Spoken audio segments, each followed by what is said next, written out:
Logitech G, Motorsport Australia, The Gamesman, OG Gear, SimSpeed TV, Speed Cafe, and the Australian Sim Racing Group.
It's motorsport, but not as you know it. Test yourself and your everyday road car. Safe, affordable, but most of all, fun. And all you need is your daily driver. Experience the thrill of a sprint day. Race against the clock at a hill climb. Or test your reflexes with an auto test. It takes just 3 simple steps to get started. Get on the start line. Search Motorsport Australia Daily Driver today.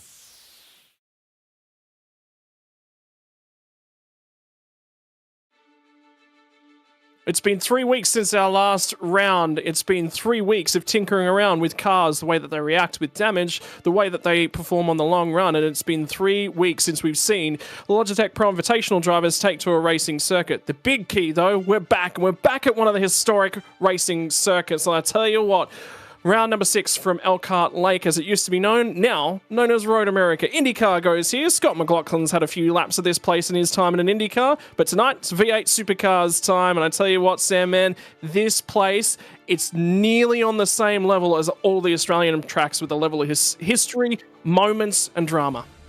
Absolutely. G'day, Scott. G'day, everyone. Thanks for tuning in tonight. Absolute ripper of a race. I really enjoy this racetrack, and like you said, I think it suits our V8 Supercars because I don't think I've had too many boring races around this racetrack, and it doesn't matter what race is here, whether it be IndyCar, NASCAR, or our very own V8 Supercars. It's always a good show, and it always really puts on a good one, so I'm looking forward to it. Can't wait to see how it's all going to play out.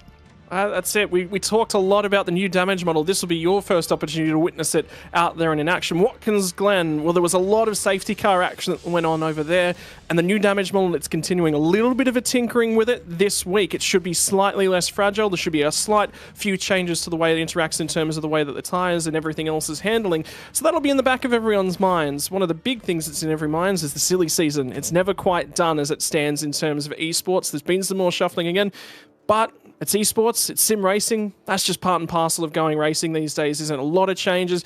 People need to find that group of drivers that they're comfortable with and get the most out of. Absolutely. You see it year in, year out, isn't it? You know, you see people that gel with teams and it works really well. Sometimes you look on paper and think that's going to be a hell of a lineup. But when they actually get there and get on track and get to start to work together, sometimes it doesn't always play out. So, like you said, silly season is well underway. You're going to have a little bit of goss for us a little bit later. So that's always interesting to look forward to. And whether it be real world or sim world, it always makes a bit of a difference, doesn't it? Let's get a little bit into some of the specifics that we're going to be going through tonight. 280 kilometers. Guess what? We are right around where endurance season gets to kick off. This is the very last round of the season before we get into our endurance races for the year. This is a tricky one in terms of it. Like I said, 280 kilometers. It's a 6-kilometer track length as well, and it's located right the way up there in the northern part of America. And Elkhart Lake, she's just a beautiful place to go car racing. 6 kilometers, 14 turns, but the key one for what looks like a very flat track on the surface, there's a lot of rise and fall around this play. And I think that's something that makes this place a little bit unique too. There's nothing better with a racetrack with some undulation in it. And this is definitely what we've got. You know, when you go through turn 1, 2, that down through 3, 4 and 5, that downhill section, that's key into that 5 section where you're jumping on the brakes, you're trying to outbrake, you know, your competitors around you, but it's so easy to pinch a brake and run wide there. And of course, then you've got the uphill section to continue on. So really great racetrack and love that it's got some character itself. Now, the big debate, though, Sam, and we're looking at a track map there that says 14 turns, but I can only count 12 of them. Turn 2, that's not a turn. Turn 9 and 10, well, that's kind of a NASCAR labeling for turns. So your thoughts on it? 12 turns, 14? Yeah, look, I'm a bit of a traditionalist. I'm going for 12. You know, you don't have to really work too hard through turn 2, as they call it, do you? So, no, I'm pretty much the mindset of 12 turns. Well, it'll say 14 on the graphics here tonight. What's the race look like? Like we said, just shy of 280 kilometers, 70 meters shy is how close we are in terms of that number here tonight. 2 pit stops are going to be required. Wasn't that a big talking point when we came here last year? Somebody had it figured out in the Trans-Tasman Racing Garage. Somebody had it figured out just the right way up and down pit lane, and there was one team that failed to pick up that number. This year, change of regs, that loophole got closed. It means that you can only perform 1 compulsory pit stop under a caution, and the compulsory pit stop window opens at the end of lap number 2. We're going to be going deep in terms of this one in strategy. 280 kilometers, that means there's a lot of fuel to add into these big old heavy race cars. Bit of funny. We've got some sneaky drivers and teams in this series and in a lot of series around the world. And of course, I guess that's their role, isn't it, as a team, to utilize that rule book and just stretch it as far as they can and find those little loopholes. And of course, it benefited them last time. But now the officials are like, you know what, let's make it a little bit more trickier for them. And, you know, good on them. I think that's going to shave it up a little bit. Should be good. But the key result coming in here is, what does the championship standings look like? The Lobs Esports drivers, they are coming. A little bit of change in the way that their sponsorship's going. They've moved on over to sponsorship working with Jack Doohan. Doing okay on the Lobs Esports cars. You'll see it all over it. I can tell you, Sam, man, you're in for a treat. You haven't seen these cars yet. They are very, very pretty looking in their new colours. Dylan Rudd still leads the way in terms of the championship standings. That margin at the top, down to 8 points. But here comes the chasing pack. Now it's Doing okay Lobs Esports drivers in 1st, 3rd, 4th and 5th, and have a look at the margin from Jared Filson. I tell you what, he is just on form at the moment. The biggest question I have from this field has got to be, who is going to stop him? Because right now, somebody's got to reach out and put their hand up. If somebody doesn't, that championship's going to go in a heartbeat. Yeah, absolutely. You know, as difficult as it's been for Jared, it hasn't been a straightforward season. But for me as a spectator, I love it because we know he's always going to charge for the field. And that's exactly what we're seeing right now. You see the leader's on 800 points and he's on 772. You know, coming into the, the Enduros that we were talking about a little bit earlier, you know, it's not too far away. And then for these guys, you know, to get themselves sitting pretty, getting towards the Enduros, of course, so much can change then. But to see the likes of Jared Fieldstone, of course, Madison Down, who are not usually like like seeing those guys down towards the field, but it does make it interesting for us as spectators. And I'm going to make a correction to something I said a little bit earlier on. Not the last round before we get an Enduro season. There is a Monza race yet to come, and then it will be Interlagos with the extended endurance calendar. There are going to be 3 races to decide our endurance champion for 2024. Interlagos, followed by Sandown, followed by Bathurst. There'll also be a little bit of an update to the schedule for those 3 rounds. Interlagos and Sandown, both are going to be happening on a Friday night. Bathurst, of course, you can't have a Bathurst weekend and not have it be a weekend. So that'll be the weekend for that one. There'll be an update later on in the season as well about round number 11, and the season will conclude at one of the rounds that held a lot of drama last year, Spa-Francorchamps. And of course, as well, within the next month, everyone is an endurance racing fan. Spa 24 hours on the cards as well. And that you're looking at the moment, Sandman, your first peek at it. The Lobs Esports driver's new livery and one of the new drivers that's been picked up by that team. So first off, take your thoughts on the car. I like it. I don't have to worry about saying doing okay. They are doing okay with that paint job, aren't they? That really looks really smart. So nice little change of form for them. A good time for them to get on board with Lobs Esport too, because we've talked about how strong this team has been throughout the season. So to see them there with all different artwork, and there's James Scott on screen as well. So yeah, the car looks terrific, and it's good to see a new brand inside of our series of racing.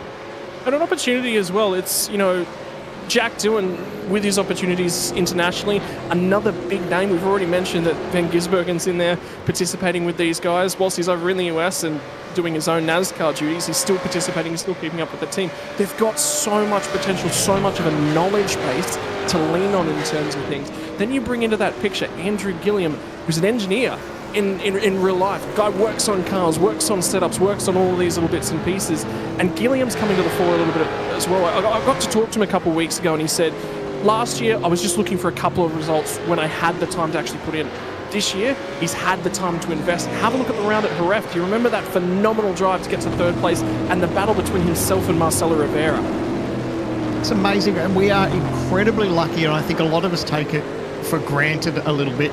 I'm going to put my old age hat on because I'm approaching 50, but can you imagine, for the people out there, imagine playing, I'm going to say the golden negative rule about this being a video game. Can you imagine playing a racing video game with the likes of Ayrton Senna? I mean, we know how much that we see Max Verstappen on the iRacing service as well. So to have the likes of real world race car drivers taking part now in the series or in other series on the iRacing service, that's pretty incredible. And when you think, can you imagine going back in the day and racing the likes of someone like Ayrton Senna on something like this? Mind-blowing. We've all liked to get in those cars and go live, particularly with some of our greatest heroes. I mean, one of my earliest memories from iRacing is actually being in a session with Fernando Alonso. And he had an incident, so I get to claim for the rest of my life I beat Fernando Alonso. And that's something we've all got in the back of our minds, isn't it? We just want to get in there, get a little bit of luck and beat one of those guys one day. Well, how about the drivers up and down the field that have had some changes? And it's probably about time to start talking about what's going on. Michael Taliancic and Job Stewart. We got to talk to Job after Watkins Glen last time out. He said that there was a mechanical relationship that got kick-started with Synergy Sim Racing. Michael Taliancic was also on probation with that team. That's now been locked in. And Tally is really, really enjoying this at the moment, Tim. And he's one of those drivers who's been around for a number of years, but he's been a team leader, a team manager in charge of a whole bunch of different drivers. This is the first time we get to see Tally driving for himself and putting a lot more focus on himself. Changes the way you drive, changes the amount of time you get to put in as well. Absolutely. I've been in that situation many years ago back in R-Factor where I used to be a team owner, and it's totally different when you switch from a team owner and someone to look after the entire team when you can just put your racing helmet on and go racing. So big switch for him. I think he'll thoroughly enjoy it, and maybe, the proof may be in the pudding come the results, over the next few months. Yeah, that'll be the difficulty, something we'll have to keep half an eye on as well. Well, there's a lot of changes in the water. Like we said, Griffin Gardner moves from 9.5, now becomes a Lobs Esports driver. That one on screen is another one of them. Was last time out racing for the Million Motorsports outfit, no longer. Rick Kuznetsov moves back to the team before he was with Altus, and he's back with Sean McNamara. I caught up with Sean during the week, and he said, yep, I'm really, really happy to have Rick sort of come home a little bit. I'm glad he's back. I love working with Rick. He's a lovely driver. Really good guy to work with, a lot of potential in behind him, and I just want to see him back and see him doing his best, and that puts him back alongside Dylan O'Shea. So for 9.5, they lose Griffin Gardner, but they get back Rick Kuznetsov.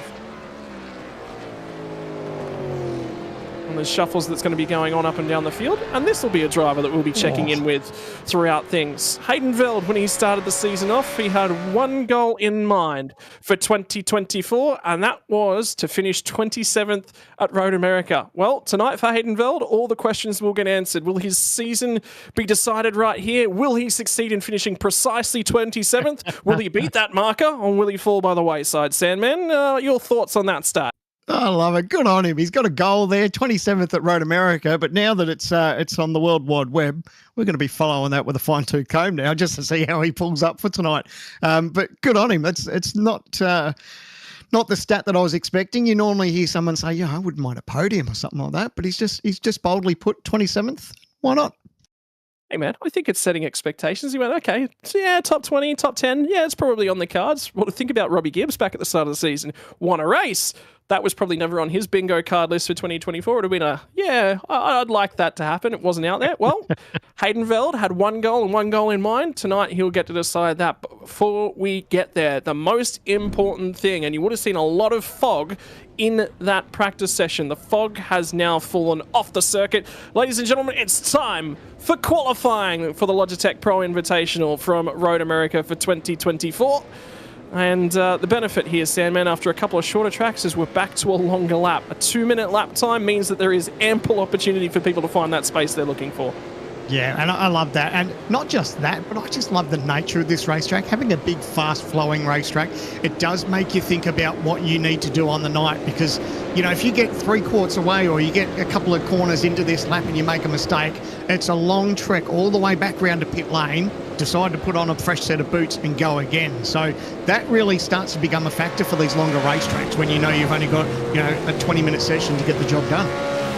And an interesting one as well, and something we haven't actually covered off in the prep work thus far, I think is actually very important, is the fact that it's a track with multiple different elements. We already talked about the rise and the fall of this place. Well, it's got a long corner named Turn 9 and 10, and we'll grumble and argue about that as the night progresses, I'm sure.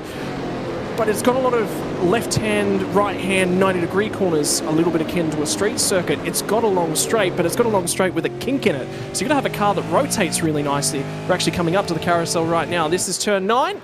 And can you tell me where Turn 10 starts? Because it's somewhere about there. But long, loaded corner in the middle of the speed. So it's not a high-speed loaded corner. It's a medium-speed long loaded corner.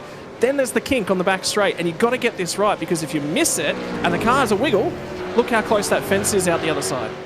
Yeah, that's the grass too. You get that left rear. If that thing's loaded up and you're carrying too much speed and you touch a little bit of that grass, it's so easy just to fire yourself into the fence. So that's something that no doubt everyone would have found their limits as they tested and practiced leading up to tonight. So fingers crossed we don't see any too many examples of like that come the race. But yeah, they've definitely got their work cut out for them. And just from the couple of camera angles that we've seen already, and even here on board, when you come around this last turn, look at the undulation there just to get to the start-finish line. You're actually climbing up a hill. So, and that's what I love about this racetrack. So many different things and different turns and different undulations. It really makes it unique. And the pit lane entry as well, which we'll get into in the race, I'm sure. But that is not easy, pulling the car up on that uphill run. So Zach Rattray-White's going to be the first of our drivers here tonight to lead us out on a flying lap, and a big opportunity for him. Zach's been putting in a lot of hours. I was actually talking to him over the weekend as well, and he said, yep, look, there was a lot of focus in on other series. Monday night came, Monday night went. Tuesday night was his target night to get on the sim and pour laps in. And it was about the effort level. And what does it take to be a driver at this level? And the big thing for Zach is he's still adjusting. He's still not found, I think, his peak in terms of where he can potentially get to. But he was reckoning, I've done about 50 laps prior to the weekend, probably another 200 to 250 laps in 2 nights worth of preparation for this. That's a lot of work. Yeah, it's incredible. And you notice that too. When people start to put in the hard yards and get some seat time, it really does pay off. You know, there's no better remedy than having seat time, you know, regardless of whether you're having a red hot go or whether you're just turning laps to, you know, work out tyre performance and stuff like that, and your duration. And then you start thinking about your setup. You know, the more time that you can get comfortable around racetracks, the more it suits everyone. So it's good to see that there's drivers in there putting in the hard yards. Yeah, and as he runs off the carousel, so he's going to sit on top of the board. The benefit of going early, you get to be number 1. Was it Carlos Sainz at Monza in practice session? What position are we? We're P1, but we're the only car that's run. Yeah, but just tell me we're P1. That's all he ever wants to hear.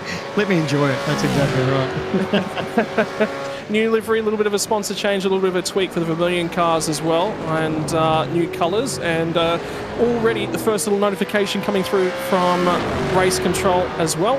Car 111, Teo Sorono. There was a breach of the qualifying procedure from the pit lane, and race controller come back and said, yep, that's it. That's the end of your session. So for Teo Sorono, we'll be starting from the end of the field. Zach Rattray White.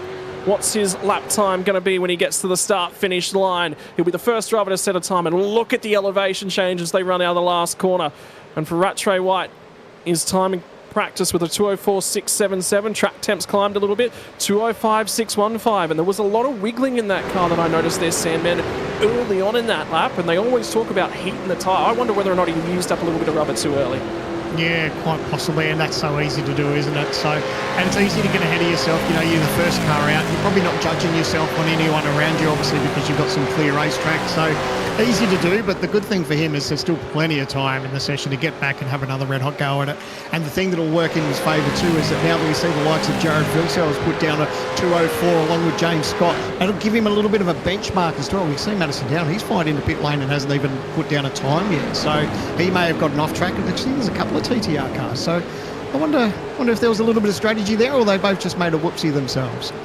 Well, it was actually Brady Myers across the start-finish line first last year, and then received the post-race penalty that removed that win from the sheet, meaning that Madison Down did actually win the race here last year, albeit not on the racetrack. We've seen that a number of times as well. Blake Warboys, this guy, I tell you what, Sam, man, he just goes about his business quietly. He just sort of never shows up. He's always lurking beneath the waters, but I think this is the best season Blake's had as well.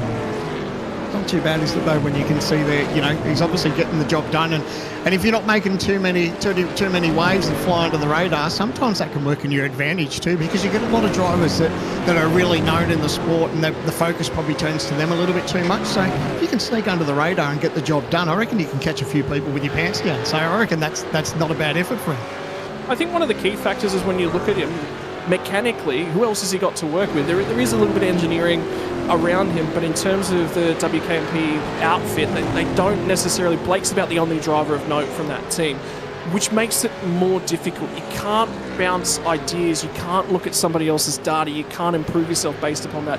It's a solo effort, and that means that to make the game here and be working and be in a reasonable position from Blake's standpoint is actually more difficult than it is for other people.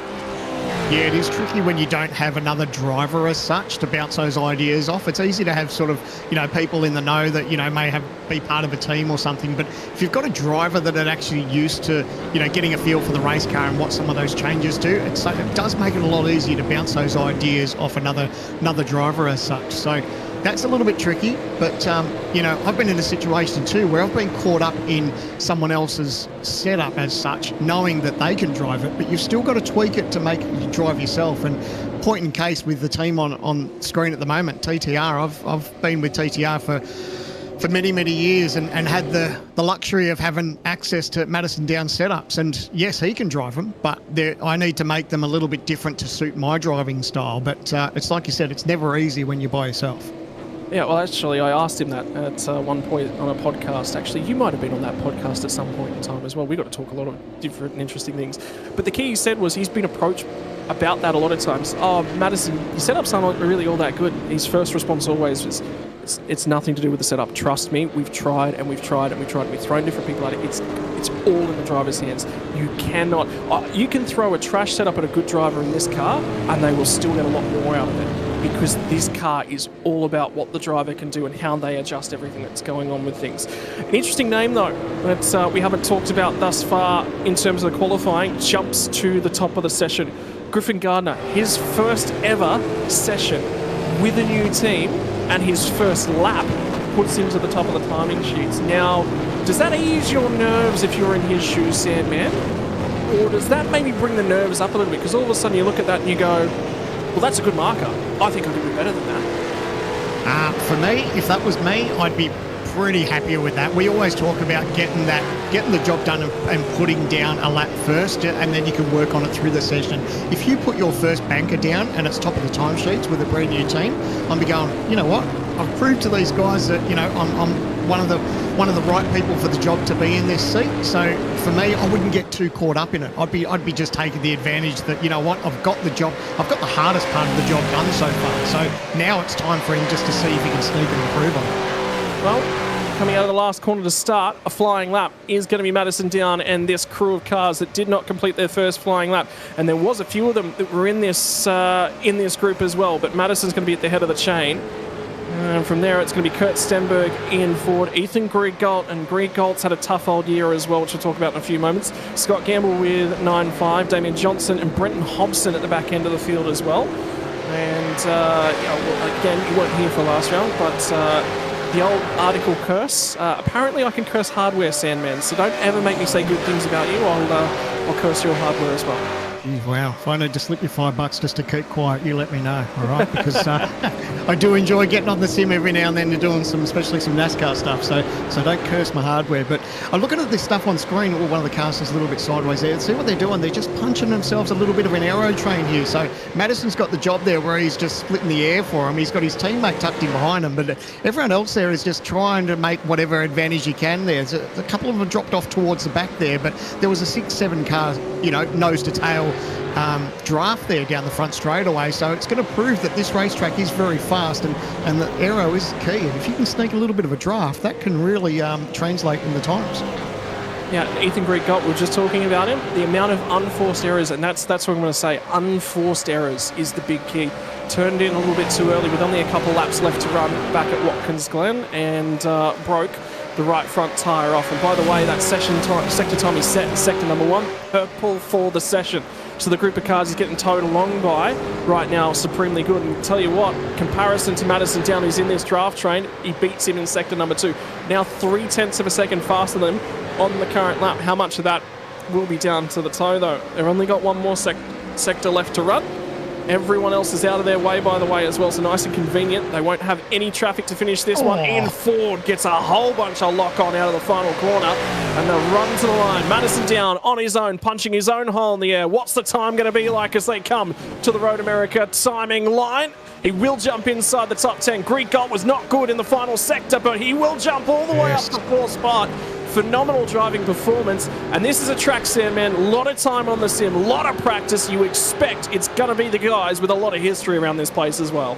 Yeah, and look at that. How's the timing, though? You said Madison was there punching the hole. He managed a time that was 10th, but then Griegolt in 4th. So, that just goes to show, Madison had his work cut out for him punching that big hole there. But, at the end of the day, Ethan was there able to capitalise. It was a good lap too, so let's not take that away from him. But just to have that little bit of an aero and just tuck up and take some of that slipstream, that's really, really good to have in your back pocket. Matthew Bowler at the moment really trying to get a hurry on. Tyson Broad's the car ahead of him. New entry of the series, debuted back at Watkins Glen, picks up a little bit of a 1X as he touches the grass, cancels his qualifying lap, and that means he gets the space. Matthew Bowler thought that lap might not have been good enough, and that's why he's on the blower, trying to get him out of the way. James Scott's had a phenomenal middle sector at the moment. See if he's going to be able to improve upon this current lap.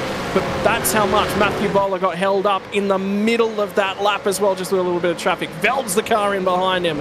And qualifying, we are past the halfway point. 7.5 minutes left on the clock. We are running out of time. If you've got a lap, you better get it together. For James Scott, he sits second as it currently stands. Sorry, my apologies. A whole host of that train is going to jump to the pit lane because their laps have been invalidated. Scott's going to get the run off the last corner. There'll be no toe to the line, no benefit in the final sector, and I don't think he improved on that lap either. So jumps to the lane. Luke Rosella jumps to 12th with his lap in the new livery as well. And for Luke Rosella, it's been a tough old season. Managed a rear field start after penalties induced at the Red Bull Ring. He's had his pedals stop work on him, and it was the sponsor that came to the rescue for the the Doing OK Lobs outfit, as HRS jumped in to make sure that Luke Rosella had pedals to finish the season out. It's quite critical. The other side of that, Sandman, is it means he's on new hardware. There'll be some adaptation to that as well. Absolutely, and how's that for, when a sponsor jumps in, and well done to HRS just for jumping in and helping him out with some pedals. But there's no better feeling though when you get some new equipment and there's some better incentive there just to jump in your rig and just get some more laps, because you're going to get used to those pedals. And there's nothing like some new feels in the sim rig. So well done to HRS for stepping in. now who's going to be setting a lap time, because we've got 6 minutes left in the session. There's time for maybe 2 laps, maybe if you're lucky, but there's a whole host of cars in the pit lane at the moment that are just about to run out. And in terms of things, sitting 8th on the timing line at the moment, Rick Kuznetsov did an okay job, and that's what the pit lane exit traffic looks like, as everyone trying to find a hole to feed in. And for Jake Maloney, he's now going to be at the head of the train, which is never the best place to be, but sometimes a little bit of extra downforce in the front splitter, you can make it work. Jake Burton's doing reasonably well out of 6th spot, I can tell you as well. Well, that's the reason Jake Maloney needs a little bit of clear track, is because no time on the board and 6 minutes left in quali. It's going to be a rough old session. As well. So, yeah, that's a little bit frightening, isn't it? When you're pretty much leaving it till the last minute to get it to bank a time. That really raises the pressure. But for me, sometimes we've seen Brady Myers with no time there as well. So there's a couple of lads out there that haven't got the job done. But for me, I think if it was at a point where we're getting towards the end of the session, I wouldn't be too caught up in the aero thing. I'd love a little bit of clear racetrack just so I can see my markers, hit my racing line properly and not get too distracted by having a car in front of me. So for me, this dying part of the stage, I really don't think I'd want anyone in front of me. I'd want that clear racetrack. Well, I tell you what, track temps actually just come up, Sandman. So we might have actually seen the best times on the board. Track temp is sitting right on 29 degrees Celsius. And a little bit earlier in the session, it was actually 27 degrees Celsius. We're actually below 28. That's got potential to be worth a couple tenths worth of a second. So that time from Griffin Gardner, that might just stand the test of this qualifying session. Absolutely. And it's a valid point that you bring to the table, because remember we were looking at some of the times where James Scott, where he was up in his sector, that it started to fall away, and then he decided just to roll out of it and dart to pit lane. So you might be right. That could have been the perfect run. And imagine that for his first run with the new team, and he's sitting there top of the timesheets for the moment. So you'd be happy with that. Yeah, sometimes what you get from a few drivers is a little bit, the session time changed. The racing car drivers' excuses, they tend to come out a little bit, don't they? Everyone's got about 12 of them, I reckon. 12's about the fewest I've ever heard. But at the end of the day, it was the same for everyone. You should have just got out there and got the job done early. That's exactly right. So, what are we here? 3.5 minutes to go now. And there's pressure on a couple of these drivers. It's funny, isn't it, when we get to this point in a 20-minute session where there's some drivers that just haven't been able to bank a time. So pressure's on those guys. You don't want to be starting down the back the best of times, but if you can sort of take that situation into your own hands and put down a time, this is when they need to do it. All right, so I'm just going to talk a number of drivers who haven't set a lap time at the moment, just to put this in the back of your mind and keep an eye out for them as they're circulating throughout here. Thomas Freeman hasn't set a time in a number of qualifying sessions this season. I expect that to be the case. It'll be from the rear of the field.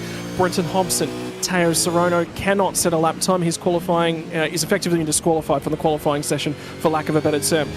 Brian Borg, Jake Maloney, Brady Myers, Jacob O'Reilly out of 1,000,000 Sim Sports. Well, Zach Rattray White was looking really good in qualifying. He sits 13th. Teammate not with a time on the board at this point in time. And that'll be the lot of them. But only about 5 or 6 drivers down at the tail end of the field. And for Jake Maloney, gets an opportunity to get down into turn 5. Really nice and accurate at the apex. A little bit of a correction, but not as much as we've seen from a number of drivers. That was actually quite accurate down there at turn 5. That's it. That'll be from the rear of the field, because he's going to have to potentially tow from there. There isn't enough time for another lap, so Jake Maloney will be starting from the rear of the field at Road America. You might owe Jake a beer there. I don't know if that was a little bit of commentator's curse or what the go was there, but man, you could see just that snap of oversteer, and he had to correct, and then of course that fired him into the gravel trap, and that's the dramas that we have. Unfortunately, if you don't get a time early on, we talk about how crucial it is just to bank a time. Doesn't even have to set the world on fire. Just bank a time. That's unfortunately now for him, it's session over, and he's going to have his work cut out for him for the entire night. And thinking about Brady Myers, this is why this is so critical for him. Won this race on the racetrack last year. You can't do that from 20th. There was somebody just dipped a wheel in the grass. I don't think it was Hobbo, but it might have been the car that was just in front of him. Indeed it was. It was the 707 of Tom Freer. And Freer will know he's going to need a tow. I've got to help out Hobbo, which means he's probably going to try and finish this lap off just to give Brenton Hobson a chance. For Brady Myers, though, up 3 tenths in the middle sector. That says it was quite good grip as he come to the middle sector. I think he's leaving the chain actually as they come out of the final corner and runs up the hill to the line. Bunch of ERT cars are going to dive out of the way. Their qualifying sessions are now done. Who's got something for us? For Brenton Hobson, the run to the line. Stenberg goes through. Myers does set a time. Only good enough for 18th. Brenton Hobson gets a run to the line. Is it valid? It is valid, but it's 29th for Brenton Hobson, so he won't be happy with that one. Gamble's just come through and behind him. Robbie Gibbs I see in the background, and there's a number of drivers that are still coming out of that final corner. I think about to start a flying lap. Griffin Gardner, James Scott, it's the entire Lobs outfit that are actually on that run, and they'll be having a crack with this one for sure. It looks like they're just starting their lap by the looks of it, so they've still got some time. We're just trying to see, but not too many people put too much pressure on that top 10 there, so... yeah, I wonder if the best of the use-by date's gone on the racetrack as far as the temperature's starting to go up. So, you know, look, at the end of the day, they didn't put down an absolute scorching lap, but at least they got a time on the board. Well, there's going to be a few more seconds left in the session. There is a number of drivers that cross the start-finish line just about now. So if there's anything left in the qualifying session for them, they've got to pull it out right now. Anyone who's not started a valid qualifying lap, their session is done. But for Griffin Gardner, could this be a moment that changes his season? A change in team, a change in support staff, a change in support network, straight to the top of the timing sheets. We'll have to see if somebody else is going to be able to best him. Michael Whiting got an opportunity to talk to one of the other riders of the team here and tell us all about what he indicated was the best opportunity to get lap time and everything together. Have a look at the attitude, though, on all the cars, Sam. I'm seeing so many cars with a lot of oversteer coming off the corners, and you don't see that at this level. Yeah, well, goes to show just, you know, it's going to be the understatement of the year. They're all having a red-hot go in qualifying, but, you know, maybe they just haven't quite got on top of it. You know, the car's maybe just a little bit different at this stage, but, you know, come the race, who knows? But, yeah, it's one of those things. You got to fight it. You got to be aggressive. If you're not aggressive in qualifying, you know, you can find yourself down the back of the pack, no problems. Have a look at some of the names deeper inside that top 10 as well. So right now, Griffin Gardner from James Scott, from Jared Philsell. Greek Gold sits fourth. Forzen El Nabi, he is back and with a vengeance as well. Jake Burton, 6'6". I can tell you, Jake Burton's done not a lot of practice this week. He was in Perth up until yesterday, so hasn't had the opportunity to sit down and get reacquainted with himself. Marcelo Rivera inside the top 10. Rick Kuznetsov inside the top 10. Madison down from Tom Freer having a phenomenal qualifying effort. Dylan Rudd, championship leader, sits 11th. Who's got some time left in the book? And for Rick Kuznetsov, I think he's out of time. I think that lap time won't be relevant to his qualifying performance whatsoever. There's a few more cars that are on track as they come out of the final corner, but I think qualifying's just about being decided. Dylan O'Shea in 29th. He will not be happy with that qualifying lap, and that is because he's going to improve on the final lap, jumps out of 29th. No, stays 29th with that lap. So an improvement on the lap time, but not the position. Oh, that always hurts a little bit too, doesn't it? You know, you can see that you are improving on your time, but if you don't make position, it's a little bit of a kick in the guts sometimes. But hey, there's plenty of laps in this race, and you know, you never know. It's not ideal to start from towards the rear of the grid, but who knows how this is going to play out. Is it going to be carnage at turn one? Are we going to see safety cars and a little bit of fuel strategy taboo? So, you know, let's just see how it all plays out for them. Qualifying for the sixth race of the 2024 season. We're hitting the halfway mark in terms of things, and that means that we have our sixth qualifying pole position of the season. Set to start his first race with a new team, set for his first ever session with a brand new team, puts it on pole position. Griffin Gardner will start from P number 1. Off alongside of him, though, the teammate James Scott on second spot. Row number 2, though, is going to be Jared Philsell. 1, 2, and 3 for that Lobs Esports outfit. Ethan Greig Gold with the first driver, not from Lobs Esport and P number 4. We'll throw it back to row number 3, where we'll see Forzen El Nabi start off alongside of Jake Burton. Jake Burton is going to be the first of the Trans-Tasman drivers. Forzen El Nabi, the first out of Synergy Sim Racing. And here's where we start to get the teams mixed up. From here, it's going to be Marcelo Rivera off of P number 7, off alongside of Rick Kuznetsov. New team for Rick Kuznetsov. Once again, it's the old outfit. He will be the best of the 9.5 Sim Sport drivers. From there, we throw it back to Madison Down and Tom Freer on row number 5. And Tom will be quite happy with that qualifying effort. Hopefully, he can keep climbing up through the order as well. Dylan Rudd will be your championship leader. He'll start out of P number 11, off alongside of Luke Rosella.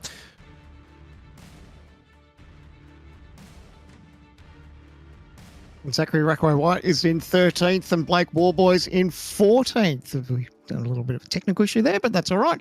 Hopefully Scott still sticks around for the rest of the night. Ian Ford in 15th place and Robert Gidds in 16th place as we go a little bit further down the grid. A little bit tougher for these guys as the night goes on. Bo Albert in 17th and Jordan Ross in 18th.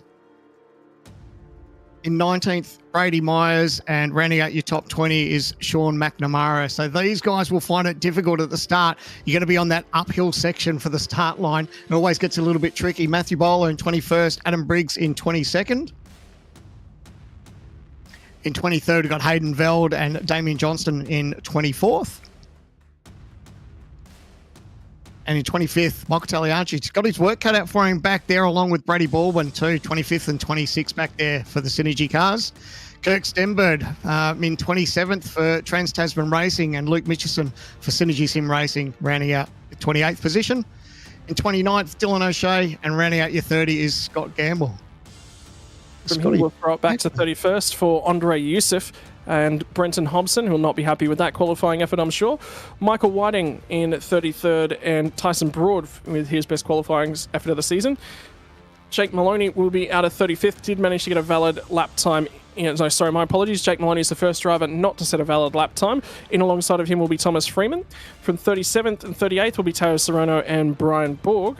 39th will be Jacob O'Reilly, and that will be the final of our qualifying drivers for tonight's racing action. Now, it's going to be, though, time for the most important part of the evening, and that's getting an opportunity to chat to a number of our different drivers up and down the grid on our Gamesman Grid Walk. And the first driver we're going to get to chat to is a man that I'm probably sure has a grin from ear to ear right now.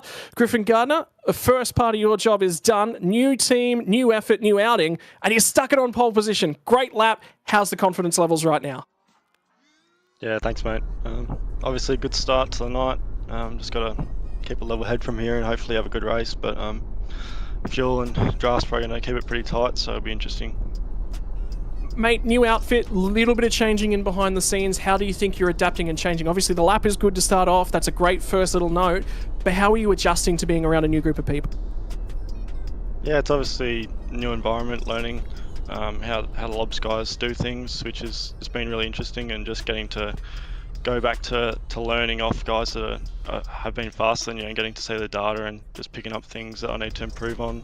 That's been the focus for this round, just chipping away, and obviously this is better than I thought we would start, but it's good progress. Mate, in terms of things, 280 kilometres here tonight, 2 compulsory pit stops, a lot of fuel to be added here. What's the thing? You're obviously in charge. If you're leading when you get down to that first corner, you feel a little bit out of sync. How do you start to adjust that? Do you try and save some fuel and lead the way at the same time? Just going to go hard, try and break them? How's the tyre wear feel? Yeah, obviously it helps having James and Jared up here with me. You get to kind of control the race from here, but obviously leading, you're going to be at a fuel disadvantage, so I just have to make up for that in the following stints if I'm still in front at turn 1. But it's a long race, just manage the pace and make sure you're there at the end. Mate, congratulations on the pole position, mate. Go and celebrate and enjoy that one. Settle in and relax, and 280 kilometres ahead. Good luck, and hopefully we're talking to you on the other side. Thanks very much. Righto, ladies and gentlemen, that is Griffin Gardner out of pole position. We'll be jumping back down a little bit deeper in the pack, and we're going to have a chat to Forzen El Nabi out of 5th spot. Sam, man, I believe you're with him now. Yes, I am, Forzen. Mate, congratulations. It's not a bad spot. P5. Obviously, everyone wants the dream front row, but P5, how's it shaping up for tonight? Yeah, not too bad. I think that first run was pretty crucial out there, so luckily got a good lap in. So we get to start up the front. Hasn't been a good season so far, so yeah, it's more about getting the first couple turns clean, and we'll go from there. How's prep been coming into tonight? You know, obviously when you qualify inside the top 5, that means you probably got not a bad little rocket ship underneath you. For tonight, have you been looking forward to? Is this sort of one of the racetracks on the radar that you've been looking forward to coming to? Yeah, we've done quite a few laps around here, like just in general, like over the years. So I think it suits guys like me. But in terms of the car and the setup and stuff, I think it all comes down to my team. So me personally, haven't had much time to jump on and do laps, but yeah, it's obviously the car that the team's put under me that got me this position. So yeah, it's good opportunity, and yeah, we'll see how we go. One last question before I let you focus for the night. How you approach the start? You obviously don't want to give away too much, but have you got a little bit of a playbook in mind as far as how you might approach the start and then maybe heading towards that first pit stop? Yeah, I'd say I'll be more on the fuel save side. So first few laps, try and get in good rhythm. I know Jake behind will be pretty hungry, but we'll try and keep him quiet and we'll go from there. We'll try and manage our own race. All right, all the best. Thanks for talking to us, Forzan. Appreciate it, and hopefully we're talking to you a little bit later on the podium. That'd be nice. Yeah, no worries. Thanks, guys. Cheers, mate. That's Forzan El Nabi on the Gamesman Grid Walk. And Scott, you've had to take a little bit further a walk down the back there, and you've caught up with Adam Briggs. Mate, Adam Briggs, obviously not jumping out of your skin to be starting a little bit deeper in the pack that you would have hoped, mate. But we just spoke to Forzan. How's the confidence levels in and around the team at the moment? I know you guys at Synergy Sim Racing normally very, very relaxed, a lot of laughs going around. It's very hard to ruffle your guys' feathers. Yeah, look, the guys are doing pretty well, and I've probably had a pretty ordinary qualifying here, but a lot of the team have some better qualifying than me. They got Jordan Ross in 18th, and then you've got Tom Freer in 10th, and also Forzan, who you just spoke to as well. So the set's okay, the set's good. I'll just try and keep out of the chaos and move forward, and that'll be that.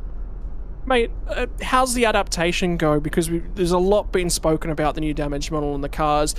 It adds a lot of a new element to the racing, but I think the biggest thing that changes is not necessarily the racing itself, it's the racecraft. It's how you judge the risk levels in everything that goes on during a race, and ultimately for a lot of guys at some points in time, the stuff that happens that you can't really worry about, it's not your fault, you just get wound up in it. How does that change over the last couple of weeks for you guys?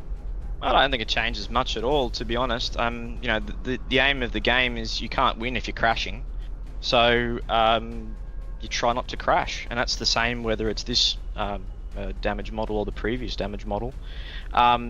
It doesn't seem, side impacts don't seem to make as much straight line difference, which is great because they probably shouldn't in the first place. But all in all, the aim generalistically is exactly the same. Don't get involved in other people's crashes and business, essentially. In terms of fuel strategy tonight, how are you feeling? Got a number in mind? You know exactly what about lap number you want to go pit if it goes green? How much thinking goes in the safety cars that go on as well? I think a lot of people do a little bit of read and react on that. There'll be a lot of people trying to stay in the train. So I think a lot of people will be basing their fuel numbers off staying with a group of people, if that makes sense. So it'll be the brave person who pits early and goes off key with an entire group of people, unless there's people going with him. So yeah, look out for that to happen. If you see the brave soul who pits by himself with no one around him to play draft buddy, he's a brave individual, and it'll either pay dividends or it won't. So. All right, mate. Well, best of luck. Get out there, have some fun, and thanks for chatting to us on the Gamesman Grid Walk.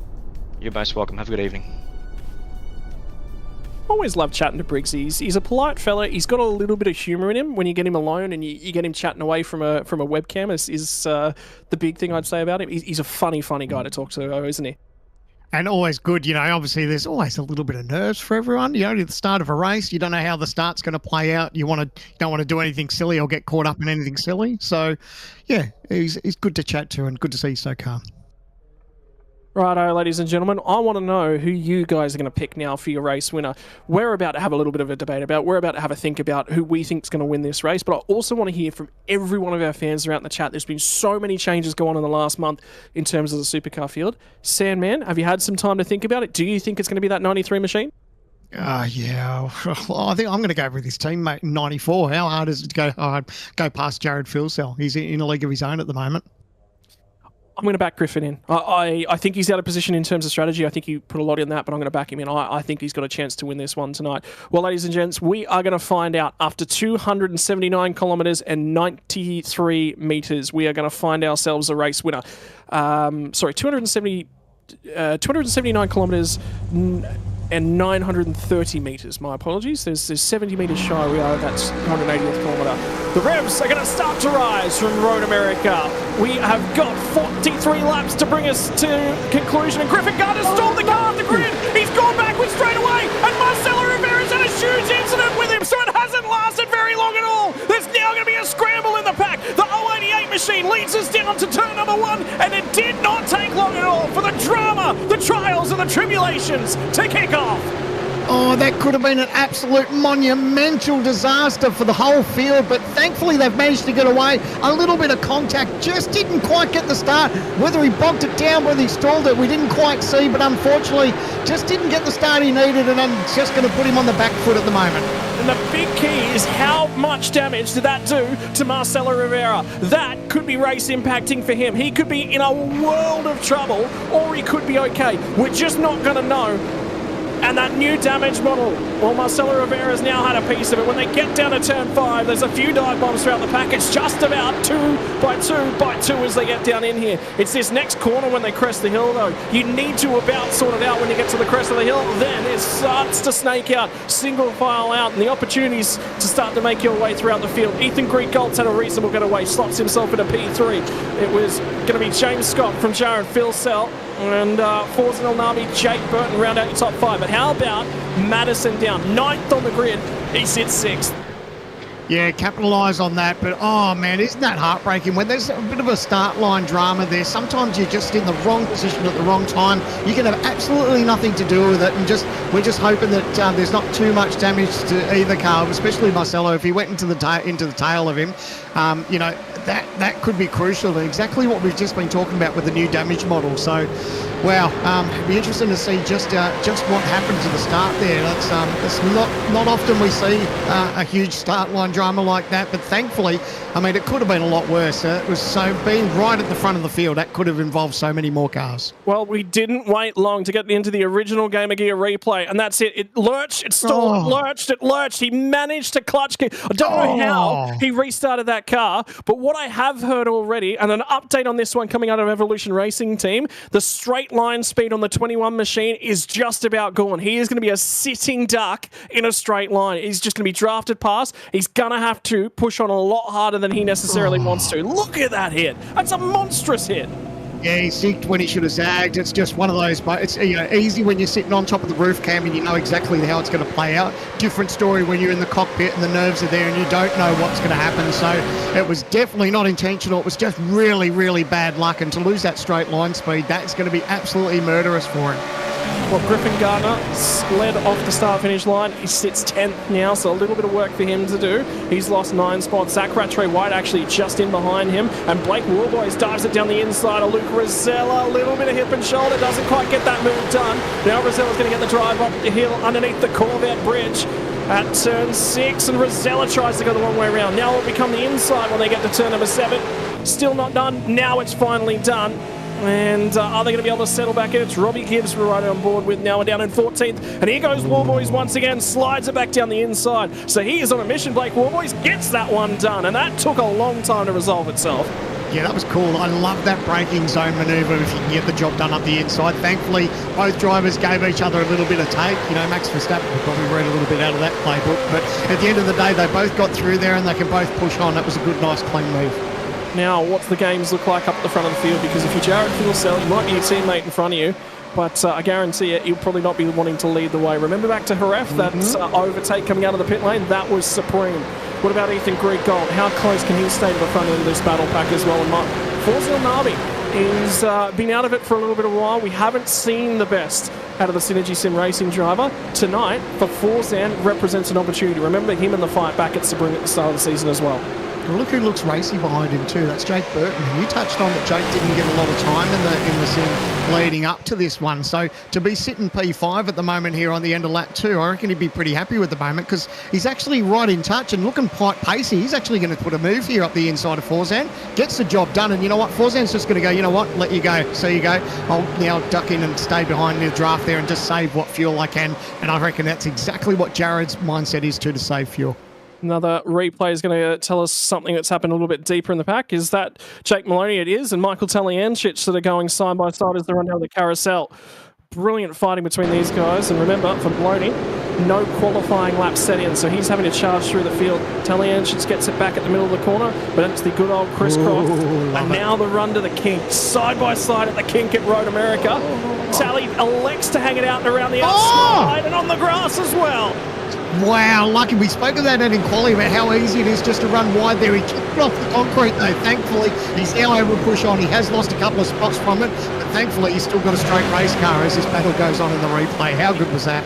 You just think, did he fight that a little bit harder than he needed to? As soon as the car was to his inside, you get to the kink and you're on the outside, you go, I'm not going to hang it around the outside of the kink. That never works. Yeah, it's easy from the commentary box though, isn't it? When you've got the red mist going and you're trying to battle with someone and you've got fresh tyres underneath you, you try to have that red hot go. But yeah, unfortunately, hindsight says that he should have probably given it up a little bit. But the car's still straight, and that's what he's got in his back pocket. Yeah, well, now he's let Andre Youssef, Tyson Broad and Scott Gamble through on him. So there's the next 3 cars as we keep half an eye in on Forza El Nabi. And I tell you what, Jake Burton's squeezed himself up into Ethan Creek Gold as well. Have a look at James Scott as he's actually starting to really skip clear out in front. And Jared Filsell's nearly lost the draft on these guys as well. And this race, this has got a little bit of something in it. This has got a little bit of something, because if you remember back to last year, fuel games were played and drama all kicked off at Road America at the penultimate round. It meant a lot to the championship. It meant so much to how the series evolved. And this time around, it's going to mean a lot more, because none of these guys are in the lead of the championship. They're all hunting down Dylan Rudd, and the bump draft actually comes through. Burton's going to dive to the inside. He's pinned Ethan Creek Gold in behind Jared Filsell. Burton is not hanging around. There is pace in that Trans-Tasman racing machine. But you just wonder, is it earlier on pace and he might fade a little bit later with the aggression he's showing now? Yeah, well, I think that's what we're seeing from Jared. I think Jared's just taking his time. He's not worried about James Scott. James might be pushing a little bit harder than Jared wants to, and he's causing this little bit of a drain here from 2nd, 3rd, 4th, 5th. But Jake Burton, he showed pace from the drop of the clean flag, so whether he can see that Jared's just taking his time, he may be keen. He's making a move. He's keen to get the job done and start pushing on himself. So good to see the battle there. A little bit of give and take. Nice job. Looks like Burton's going to get the inside move here up the inside.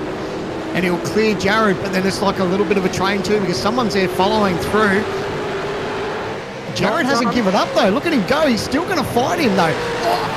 He's going to hold on to the outside, and now it's going to be back to the inside for Jake Burton. And the big thing I noticed when I was watching in behind them, there's a little bit of brake pinching, there's a little bit of running. Burton's running right and out off the track. That'll be a difficult one to call, because there was a little bit of them both in it. Yes, Burton was deep in on the brakes, but I reckon Filsell might have turned in a little bit as well. And the other thing that's gone through the back of my mind is I've just seen Jared Filsell pinch front brakes a couple times on this lap. It's all about preserving your tyres in these cars. We have got a very, very long way to go in this motor race, and you do not want to be putting heat in those front tyres early. Well, Burton's going to move himself in a 2nd spot, and I tell you what, how was Greg Galt lurching up on the back of them as well? Psychologically, he was thinking about it.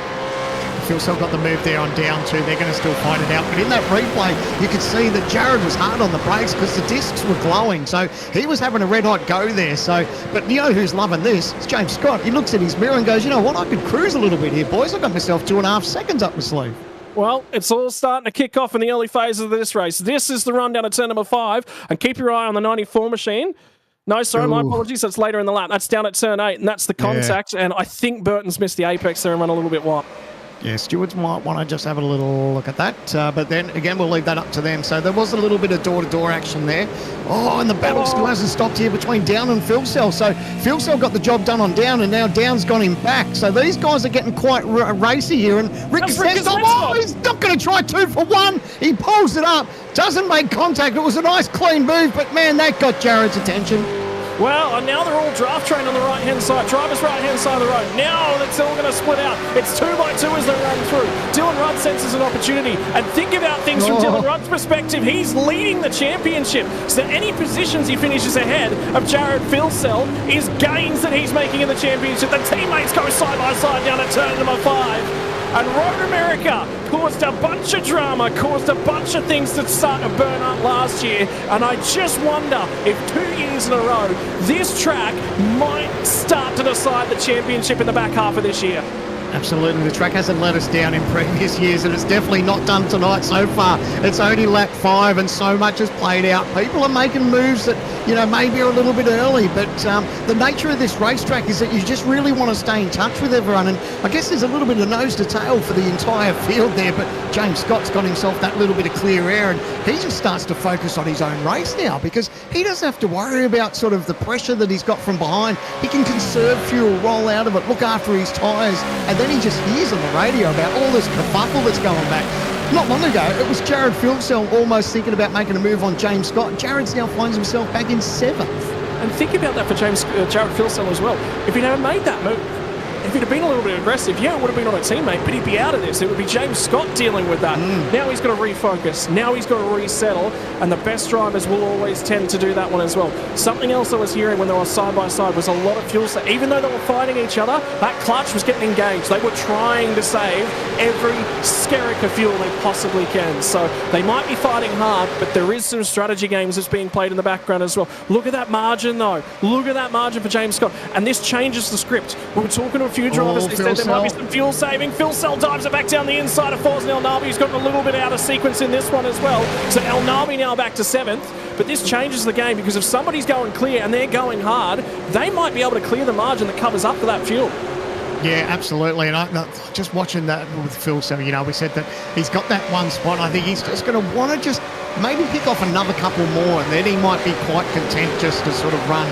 Thankfully, it's his teammate that's up the front there, but it's not going all Jared's way. He's got a fair bit of pressure here in the early stages, where I guess in the opening start, we maybe thought that a lot of these people might have been taking it easy, looking after fuel, getting themselves into a bit of a run, but it doesn't seem to be that way at this stage. Racing car drivers, you stop them from battling. I dare you. Adam Briggs is going to get a little bit of wide. Dylan O'Shea and Bo Albert are making contact. Dylan O'Shea is sideways, and Briggs is going to get collected in it as well. He's gone. Round he goes at the 72 machine. He said, I started a little bit further down in the pack, and now that's what happens when you get back there and you get amongst the chaos. You could sense that was happening. There's more blocking going on as well. It's not resolved itself.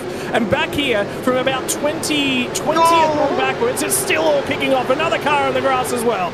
Mate, they are not worried about showing each other the grass, are they? Just elbows out at the moment. And that was a chain reaction accident that we saw just underneath the bridge. Victim of circumstances, but it could have got a lot uglier. The when that car went across the racetrack, I thought there could have been about 3 or 4 other cars heavily involved. Thankfully, they all got away to tell the story. Oh, man, you just don't want to be back here. All of a sudden, I kind of want to be up in the freedom of James Scott's got at the moment, kicking away, feeling quite comfortable. Hayden Veld, though, sits 23rd, harasses Jake Maloney, and we're going to get a replay of this because there was so much that went on in it. There's the bump drafting going on, the drafting games. Then as Dylan O'Shea fires it to the inside, he was looking the nose a little bit 3 wide on Adam Briggs. Round the outside goes Bell Albert, and it's Matthew Bulba that was involved in that one as well. So Briggsy tries to clear himself, then they get 3 wide, and then O'Shea tries to come back. Joining the racetrack, that's when I thought there was going to be 3 or 4 more cars more involved. But, man, unreal. Just, a little bit of nose to tail there underneath the bridge. It unsettled him, and unfortunately it turned into a disaster. Yeah, well, there's more in that. Scott Gamble slices down the inside of Brady Baldwin. And maybe they might start... I want to say they're going to start taking a little bit of a breath, but I don't think that's going to happen by any stretch of the imagination. In the meantime, though, Bo Albert's got a little bit of space around him, and I tell you what, Griffin Gardner's woes have continued. So we said Marcelo Rivera was struggling from a little bit of straight line speed. Griffin Gardner's back to 19th. And how's this battle a little bit further up the field as well as Kuznetsov having a real go, and that was Forza El Nabi having to go back at him. Yeah, see, Philsell got the job done there on Rick Kuznetsov, but then locked a tyre there, and he was lucky not to bowl a wide there because I thought he was just going to pinch out a little bit too long and that was going to cost him, but thankfully he managed to get off the pedal and pull the car up. So holding on to 5th now, and just I think what he wants now is just to have himself a little bit of clear air, and thankfully that's what he's got between him and Madison Down now. So you'd like to think that these drivers will start to settle into a little bit of a rhythm as we start thinking about the first round of pit stops. Well, it's really interesting because all of this kicked off because Jake Burton said, I'm going to harass these guys. If they're going to fuel save a little bit, I'm just going to put some pressure on them. And that's when the cracks started to come through, wasn't it? A lot of these guys will look to that and go, I'd like to save some fuel here. I just want to give myself a fuel position. And Jake Burton said, nah, we'll have none of that. No, thank you. Yeah, well, it's a bit like, isn't it, that, you know when to hold them and know when to fold them. You know, sometimes it's easier for guys just to be a little bit of aggressive at the start and then fuel save a little bit later, where there's other guys that want to fuel save from the start and then, you know, be aggressive later. So, you know, Jake saw his options there and he decided to push on with them. And now he just finds himself with a little bit of clear air. He can see what the leader's doing. And now they can start thinking about what their fuel strategy is and when they want to pit. You know, they don't have to worry about, you know, having to be caught up in so much traffic. They can almost start to see and plan out how the race is going to go as far as first round of pit stops. Really interesting number here, by the way. Fastest lap of the race currently belongs to Madison Down, 2:06.080. His last lap is 2:07.083. So he's fallen off by 1 second and 0.03 of a second in terms of his lap time. That's what the tyre fall off looks like after 7 completed laps as they start their 8th circuit of this racetrack. So second in the tank in terms of those tyres starting to fall off. I was having a look at the numbers. They do wear reasonably quickly around here, but it is a longer racetrack as well. Yeah, a longer racetrack, it's a fast racetrack too, and some of the corners, you know, that we joked about with the corners that have too many numbers in them, you know, like they're a high load corner where you're going to be using a little bit of tyre there through there too, so that will, you know, play things out a little bit. So you move up here the inside, nice and clean, on exit, give each other a little bit of racing room, that's what I like to see. And then under the bridge, this is where it gets tricky into this tight right-hander. This is tighter than it actually looks. You know, I've noticed that when I've done laps around here, you think it's probably a little bit more open than it really is, but it really tightens up on you. So really mindful when you've got a couple of cars side by side coming into that part of the racetrack. And the other car we sort of need to keep half an eye on, or have a look at the damage actually to the front end of Bo Albert's machines. That'll be compromising his speed just a little bit. Won't have the downforce that I think necessarily he would like to have at this point in time. But like we heard earlier on from Marcelo Rivera, straight line speed's gone out of that car. So he hasn't got the greatest car necessarily underneath him at the moment. But Griffin Gardner's fallen further than Marcelo Rivera has. So they're both definitely impacted, given that when they started the race and settled themselves after those opening few laps, they were both in and around the top 10. They are falling through the field.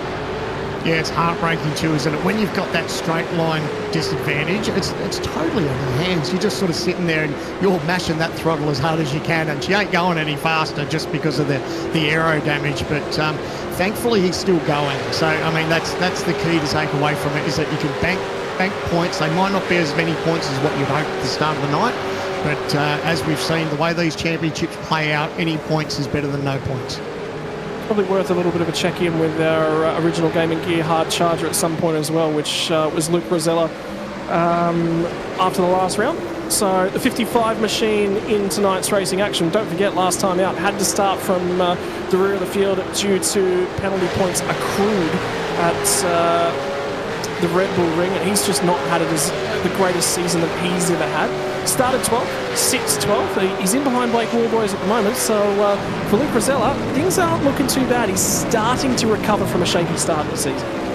Yeah, and looking at tonight's, you know, for the moment, he's in touch with that lead group. So being that it's only lap 9, you know, without stating the obvious, there's still a long way to go, and you just don't know how it can play out. So what he needs to do is exactly what he's doing. It's just stay in touch with everyone. He's got a straight race car, and just see how the rest of it plays out. Yeah, and there's some few incidents that are having a bit of a look in at the moment. They're sort of coming through. The incident between O'Shea, Bo Albert, and Adam Briggs that we did see. Race Control looked at that and gone, there's probably a little bit... This is my take on it. And there's a little bit of all three involved in that one. No one's supremely at fault, and therefore they've not touched that one, which I kind of like. You know, it was... I think that's the right decision on that one. They've all had a little bit of their own part to play. Yeah, and at the end of the day, hats off to the stewards. We appreciate everything they do for our sport. I mean, it doesn't matter what series they're in. It's never the easiest job in the world, but I think you're right. At the end of the day, you know, everyone probably had their thumb in the pie, so it's play on now. Righto, so who's impressed you thus far? Like I said, Blake Warboys is having another reasonable night at the office, a quiet night. But how about Zach Rattray White as well? And, you know, we talked about him. And this is a guy who's still adjusting to the car, and he's really starting to come to terms with things. Sits inside the top 10 as we currently stand. This would be his first ever top 10 performance, and that green machine, they stick out now, the Vermilion machines, don't they? That's what sponsors want. It's a great looking race car on the screen, and that's what your sponsors want. You can see that race car, but like you said, inside the top 10, that's no mean feat. I don't care what anyone says. These drivers, we think that these guys are the best of the best in Australian sim racing for supercars, and to be inside that top 10, mate, that's something that I couldn't do. So my hat's off to him, and at the moment he's just seeing how it's all playing out. He's not doing anything silly, staying in touch with that group, and then who knows what's going to happen from here on in. Mate, we'll throw you in a NASCAR, then you'll show everyone what you're really capable of. Yeah, I'll burn the front tyres off and stick them on the fence real quick. Marcelo Rivera starting to recover in a little bit of pace as he gets right up and underneath the rear wing of Jordan Ross, though. Jordan Ross has managed to just climb his way into 15th spot. Going to pick that one off of him, and then it's Team Boss actually over at 9.5 Sim Sports. Sean McNamara is having a reasonable outing as it currently stands, sits 17th on the road with Marcelo Rivera just in front of him. Ian Ford actually, this is a little bit of a return to form for Ian Ford. He's got a little bit quiet over probably the last 6 months. Best I've seen him drive in a little while. Yeah. Obviously, we'd love to see him up a little bit higher, but at the end of the day, he's there or thereabouts. And I was going to touch on that. We touched on that damage with Marcelo. What I think is good for him at the moment is that he's tucked in behind. He's getting that little bit of a sniff behind Jordan Ross. So yes, he's hurting with straight line speed, but if you can have a race car that's in front of you just breaking that air, I guess it's not as painful as what it could be if you're just rattling around by yourself. And now we start to get into the fun middle section of the race, and I know we were both watching the Formula 1 over the weekend, and boy was that exciting to keep an eye on. But this is where the guys who play chess really start to get their smarts on, and they do it with both their left, right foot and the hands in front of them that turn the steering wheel as well. If you've saved a little bit of tyre in this early phase of the race, Sandman, are you thinking about going long, or are you thinking about undercutting, getting yourself out of one of these packs? Because that pack about 18th to the rest of the field is a horde of Hornets. Yeah, I guess it all comes down to your track position, isn't it? You can see the move here up the front straight away. But if you've got that little bit of an advantage, they're almost going to think about going 3 wide, not quite. So Dylan O'Shea's managed to get the job done. Maloney's going to come through as well. So that puts the 93 back just 2 more spots. But for me, it's all about track position. You touched on how the pace has dropped away with fresh tyres to older tyres, where the cars can be out there and can be over a second a lap quicker. That could bite you. But if you've got yourself a little bit of a margin like what James Scott has got, you can afford to maybe go that lap or 2 longer. But it all comes down to how your car's behaving and what sort of battle pack you find yourself in. I'll tell you what, back up at the front of the field, by the way, as we're keeping half an eye on everything that's going on, up across the original Game of Gear replay for more of the racing action. And Tyson Broad slices down the inside of Kurt Stenberg. So that's the Senny check-in done, and then Tyson Broad bowls himself a wide. And instead of gaining 1 spot, he's lost about 7 or 8. Oh, that's a kick in the guts, isn't it? You think you got the move done, you're going, how good's this? And then the brake pedal starts to go a bit long and you run out of corner and then you run a wide. So never mind, he can still push on, straight race car, but it's always a kick in the guts. It's okay, Tyson. When you watch this one back, that's what me driving a supercar looks like about everywhere. And mine's in the fence, so you're doing way better than me. You always sit down and you always wonder where would you actually rank. I don't drive the supercar, so I can say things like that. I'd be somewhere in that field, absolutely, for sure. Yeah, no, never going to happen. But interesting to note, something I'll throw in the back of your mind as well. I think Griffin Gardner's hanging around out there. I think he's hanging for a safety car. Now, if you're in Griffin's shoes and a pit stop comes up and you jump into the lane and there's only about 15-20 seconds worth of repair, do you just take it? Because if it happens in the next 5 or so laps and you're a second a lap faster, well, you're going to make that back by the end of the race. Yeah, look, it's catch-22, isn't it? If you find your night's gone pear-shaped and you're not really, you've got that little bit of a disadvantage, then why not? Fire down the pit lane and get what jobs you can get done. You obviously have a lot of time in the pit lane because the racetrack is so long. So you'll be able to get a lot of damage fixed, as we see. It's Bo Albert. He's decided to hit pit lane. Lap 12 of 43, but definitely I'd be in there and just fixing what damage I could if it was under yellow. Well, Michael Whiting will be jumping in early because he wants to get himself out of that queue. He can sense he's probably got some pace to burn, and lap times are still falling off by about... We're hitting towards that second and a half margin now as the times start to really fall away.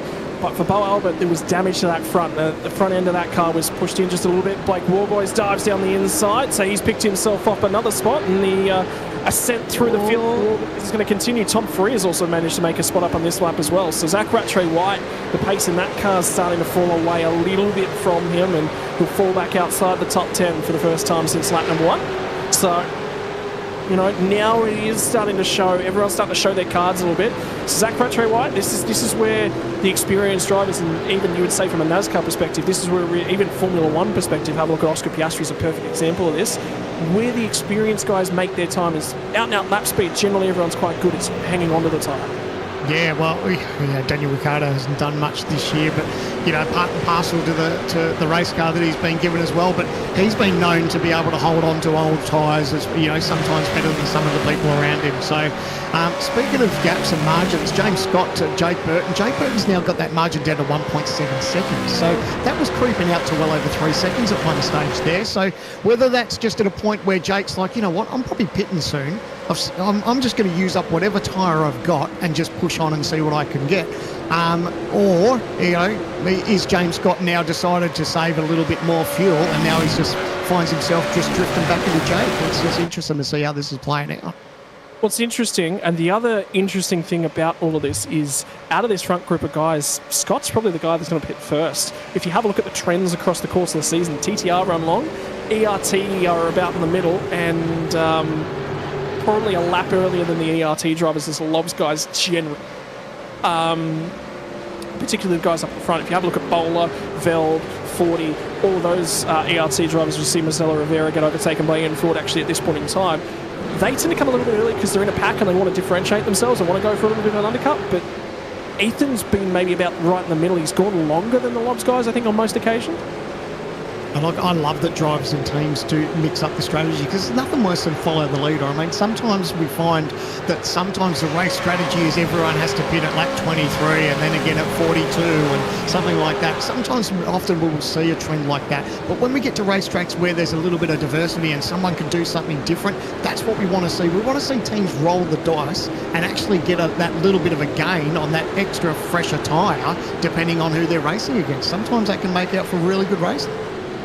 And don't forget, we've still got TBA round on the calendar as well, which is not locked in for anything as this battle pack continues to rage the 900 machine. And it's not all settled and sorted out at this point in time, as Andre Youssef was battling away with Griffin Gardner as he's fallen to 24th now from pole position.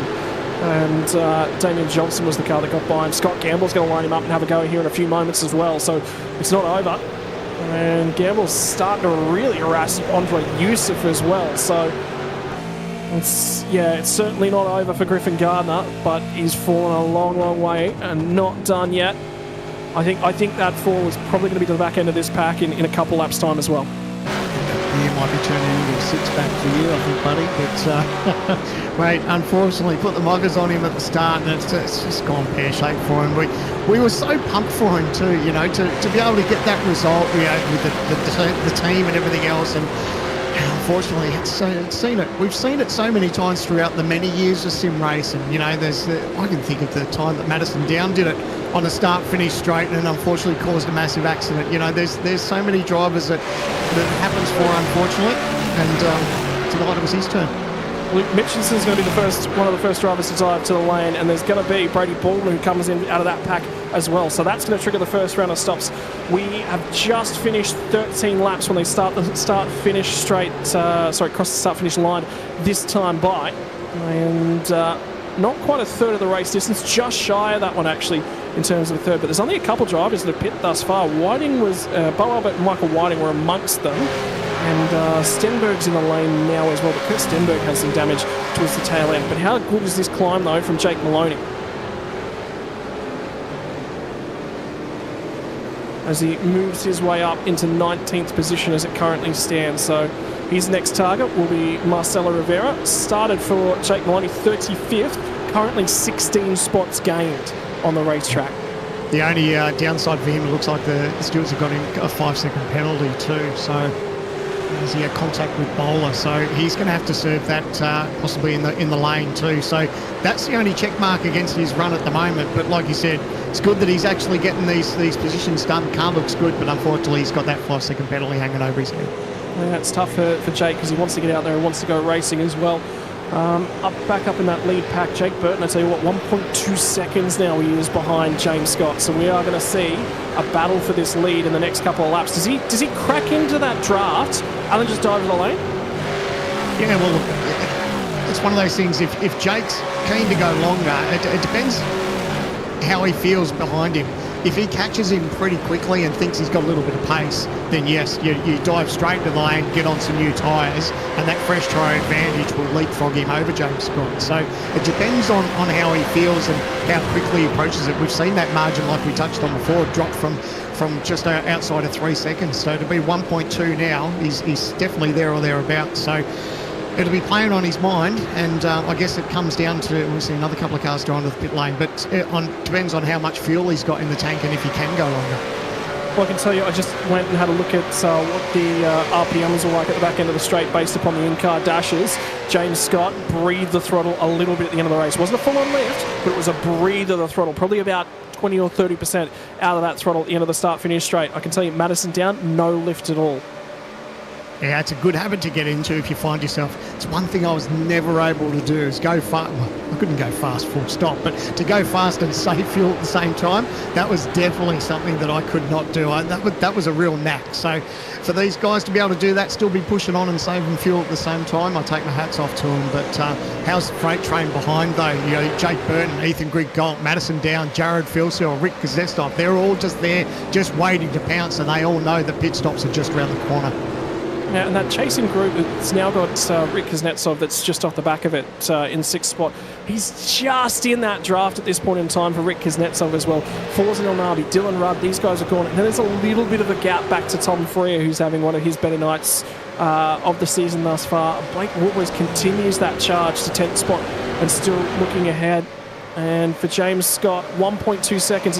Now that we've sort of gotten to this marker, it's sort of stabilised a little bit. It's like Burton's running down there and going, no, I'm happy. I'm just about there. I'm not receiving too much dirty air at this point in time.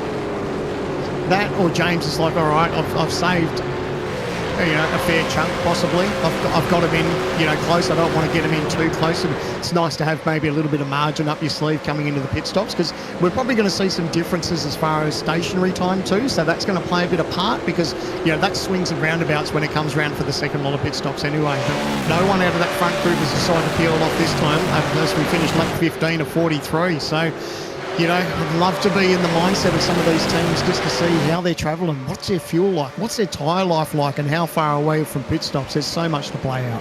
So drivers that have pit thus far sit 33rd on the racetrack. It's the first of them.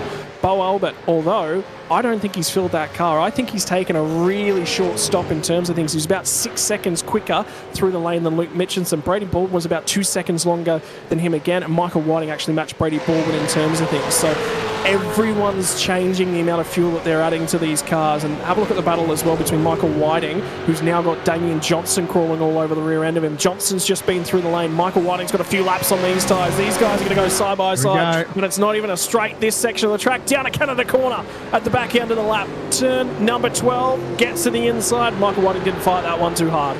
Yeah, you can see he was getting set up that whole way through that corner. So that was a good little run. Heads up racing by those guys. Gave each other plenty of room. And we've got another car that's in the lane now, about to join the racetrack. So Brenton Hobson's come through the lane. That's Bo Albert that's just shot through. So he's going to feed in ahead of the next group of cars, and actually quite close to Bo Albert in terms of things as well. So we're going to have to keep an eye on the pit stop times, and we might even have a look at what they look like in the back half of things. By the way, that margin for the race leads now just tentatively over 1 second, and it's coming down. Ethan Grigg-Galt's managed to put himself in a good position, potential podium in the offering for him here tonight. I tell you what, he'd love to just stick that, got another podium, got that out of the way, because, man, a shaky seat. It's the least consistent he's driven. Quick, always been quick at each and every racetrack, but not consistent. You just don't see that from Ethan. Yeah, and I love what he's doing. Obviously, very good job with that Logitech G Commodore. He's just staying in touch. He's not doing anything silly. He just finds himself there. He's got a draft there to assist him. So he's hitting his marks. He's not doing anything outrageous, and he's just letting this race play out because there's so much to happen. You know, as far as the next 2 pit stops, so many things can change. But he's just staying in touch, and I think, you know, the way that car looks, you know, tonight might be his night. It actually looks quite good at the moment. Well, Jake Burton now sits inside that drafting window, that drafting bubble. So if he's going to try and save some fuel, he's now going to get some assistance. He's been punching the hole in that air for such a long period of time. Phil Sell at the back end of this pack. And by the way, Rick Kuznetsov has driven back onto the tail end of this train. So he's taken some time out of the cars up ahead of him as well, which means we do have now an 8-car train as Dylan Rudd tags onto the back end of this one as well. So that's interesting to say. We've got 8 cars back up the pointy end, all really quite close together. Then your second pack starts from Tom Freer, leads the way all the way down to 13th in terms of that pack, which is currently going to be Brady Myers, who's cut his way through the field from 19th. Myers is going to fire it down the inside of Zach Rattray White, gets himself to 12th and up ahead. Tom Freer very wide as they got down to turn number 5, which means that Blake Warboys is going to slip his way on through and up into 9th spot, and Luke Rosella's gone with him. So Luke Rosella's finally starting to find some form and find some speed in that 55 Commodore. It's an enjoyable experience when you're following someone and they make a move up the inside and you get to Here comes Myers. Myers is done on this lap. So here comes Brady Myers. So he's going to grab 2 on the lap, gets to the inside of Tom Freer, and Zach Rattray White says there's an opportunity in this one as well. So, well, he was 9th at the start of the lap for Tom Freer. He now sits 12th on the racetrack. So one mistake wasn't worth 2 spots. It was actually worth 3. Yeah, and a possibility of losing another one too. But yeah, like I was saying, it's a great feeling when you get to freight train and just follow through on someone's hard work. Oh, just hold on to the grass. But yeah, we're not too far away from pit stops. And look at that margin with Jake, 0.6. But here we go, move up the inside. So Rosella wasn't done with that one as well. So now he moves himself into 9th spot. So Luke Rosella is really on a charge. And I wonder if there's some impotence in this one. He sees that Brady Myers is coming and he wants to get clear at the front end of this pack and start running away, building a little bit of a margin prior to the pit stop. Now he's wide at the final corner as well. Warboy's actually got a reasonably good drive off that final corner. But if these guys fight too much and Brady Myers all of a sudden got off the corner and went just about nowhere, might have missed a gear shift. And now it's going to be bump drafting from Blake Warboys. He's saving fuel and trying to make some lap time at the same time. But Warboy's quite comfortable, and Myers recognises he's going to go for the fuel save, dives it to the inside. Brady Myers on a real charge. What's that, 3 spots in about a lap? Yeah, he is absolutely coming. Luke Rosella, you better run, you better hide. It's only going to be a couple of laps, and Myers is going to be past you as well. At the end of the day, if these guys are pitting soon, there's no point saving anything. You may as well use it up. You know you're close to pit stops. Use up what fuel, but more importantly, use up that little bit of tyre that you had in your back pocket too.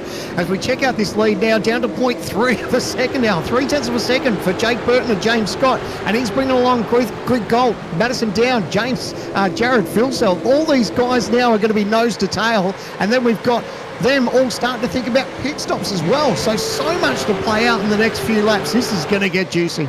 Well, Matthew Bowler, Tyson Broad, 2 drivers again towards the tail end of the field. They've now dived in the pit lane.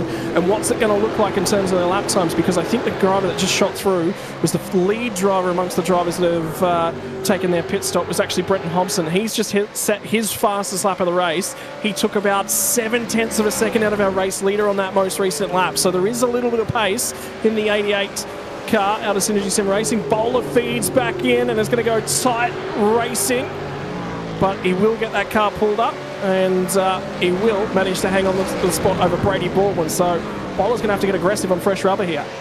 Because what I'd love to see is one or a couple of these cars in this top, what have we got, top 8.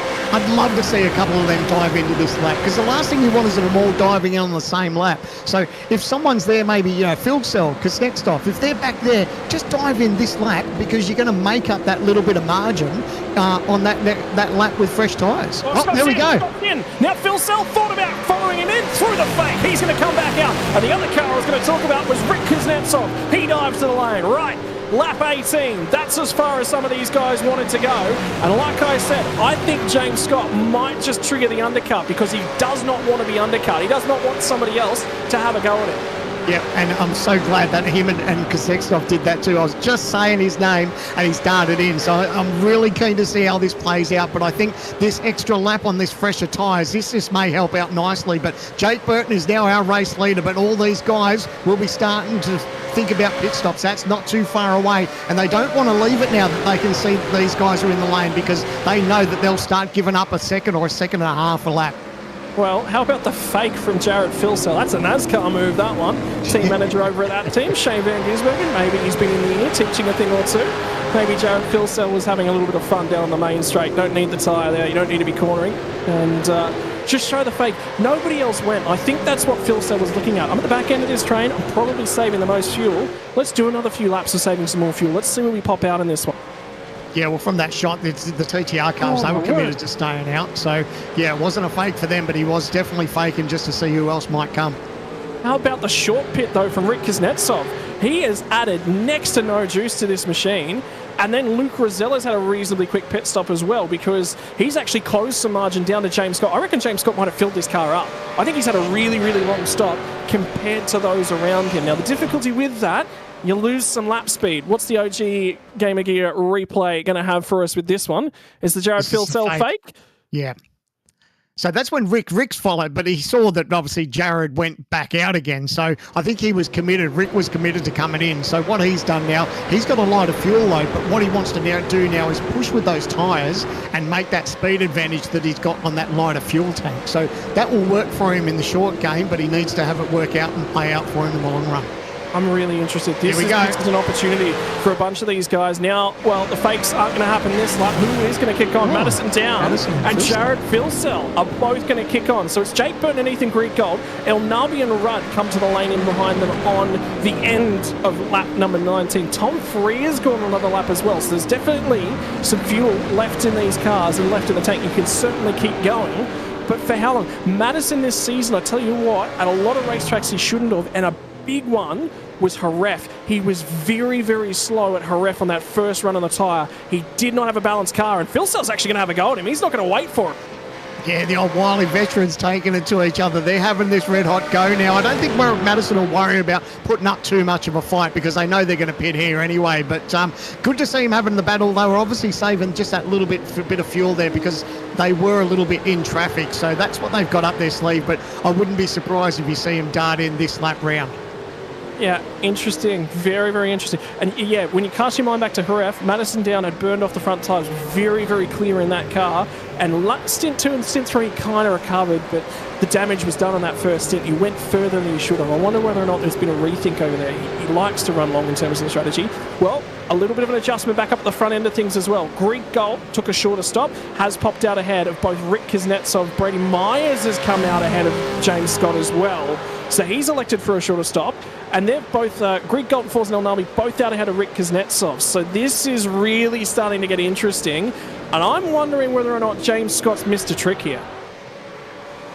Yeah, look, it's swings and roundabouts too, isn't it, with the pits? You know, if you decide to short pit your first one, that means you're going to go long in the second one, and vice versa. You go long in the first one, you're going to go shorter in the second one. So it's on how they want to gamble and see how this race plays out. But yeah, you're right. Sometimes it's nice to have a crystal ball, but it doesn't always show you exactly how it's all going to unfold. Mate, if I could find that crystal ball, I would be $1 million, multi-million-dollar race engineer. I'd be telling you exactly what the right strategy was each and every week. There are teams right around the world that have simulations that do that, and it still never pops out the right way. So what hope are the rest of us? Down's in. Down's in, but not Filsell. Yeah, he's pushed on. And who was sitting in third was Tom Freer's also kicked on. So that advantage will come later for Filsell. He's going to have those fresher tyres as this race goes on, where the others are sort of starting to use theirs up a little bit. So, you know, it's always good to have a couple of lap fresher tyres up your sleeve. I don't think he has to worry too much about his pace. We've all seen what Jared's capable of, and he's been there or thereabouts tonight. Got shuffled back a little bit, but now he finds himself with a little bit of clear air. He'll use up exactly what he's got and not worry about what's left in the tank. Use it up and then start to dart to pit lane. But he may lose out a little bit with these guys on fresher tyres, but I think it may sort of come back to him as the run goes on. So I'm now going to ask you this, and I know you're going to give me an answer that you're just guessing. But Phil Sell's gone long here. Do you think he has a shorter pit stop than everyone else around him now to jump out with some track position? Does this Phil the thing? Why not? Yeah, no, look, it depends on how much he saved too. I mean, you know, we see how it plays out. You know, when you take that fuel tank, you do lose a lot of track time, but you know it's going to come back to you. It's about being patient, and if you can just make it work and hit your marks and not be too stressed about the fact that there's other guys that are a long way in front of you, you know they're going to come back to you when they pit because they're going to have a longer fuel stop later. Oh, check this out. Both of these guys have just about added the same amount of fuel. So they come out right next to each other on the racetrack. And at this point in time, Brian Borg's just jumped on the radio, and there is a slow car on the run into turn number 1. So something's just happened at turn 1 on this lap. And I don't think it was Borg that caused it. So something's happened there. Geez, if you imagine a safety car comes out now, Jared Filsell will be pretty stoked with that. But no, he wouldn't. He'd be actually really upset because everyone else would be able to take their second stop and he wouldn't. Oh, you're right. Yeah, you are totally right. So here we go. We got the original Game of Gear replay. Oh, made severe contact to the back of Borg. He bolted wide after getting that tap. They've rejoined, thankfully. So that's not going to be a safety car, but yeah, you're absolutely right. Jared will be sweating that. But thankfully, we're going to keep green with that. Well, that'll solve that question. And he's in.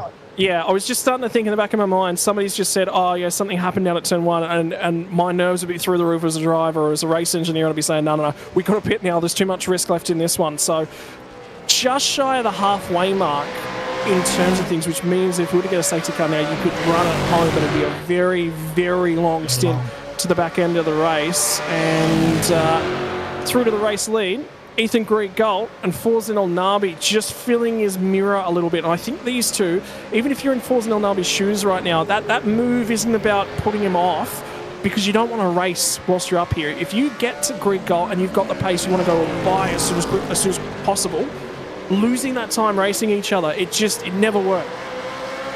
Yeah, you want to go as hard as you can, but I guess he's in a situation too where he can probably save a tiny bit. You're obviously not going to be in massive fuel saving mode because you're going to start to lose time to the guys chasing you down, but they don't need to trip over each other. They've got their own little strategy going. They've got that decent margin over the rest of the field, and speaking of the rest of the field, here it comes. So they're going to be watching the back of their thing, and we can see the fuel cells managed to hold on. It down the inside and picks the spot up from James Scott. So that's going to change things once again. And the strategy and the racecraft games we thought they were on already, well, they've flipped, they've flopped, they've zigged, they've zagged, and they'll have one more bite at the cherry. And I'll just put this in the back of your mind as well, Sandman. 12 seconds shorter pit stop compared to Jake Burton and James Scott for Brady Myers. He has a light, agile car right now.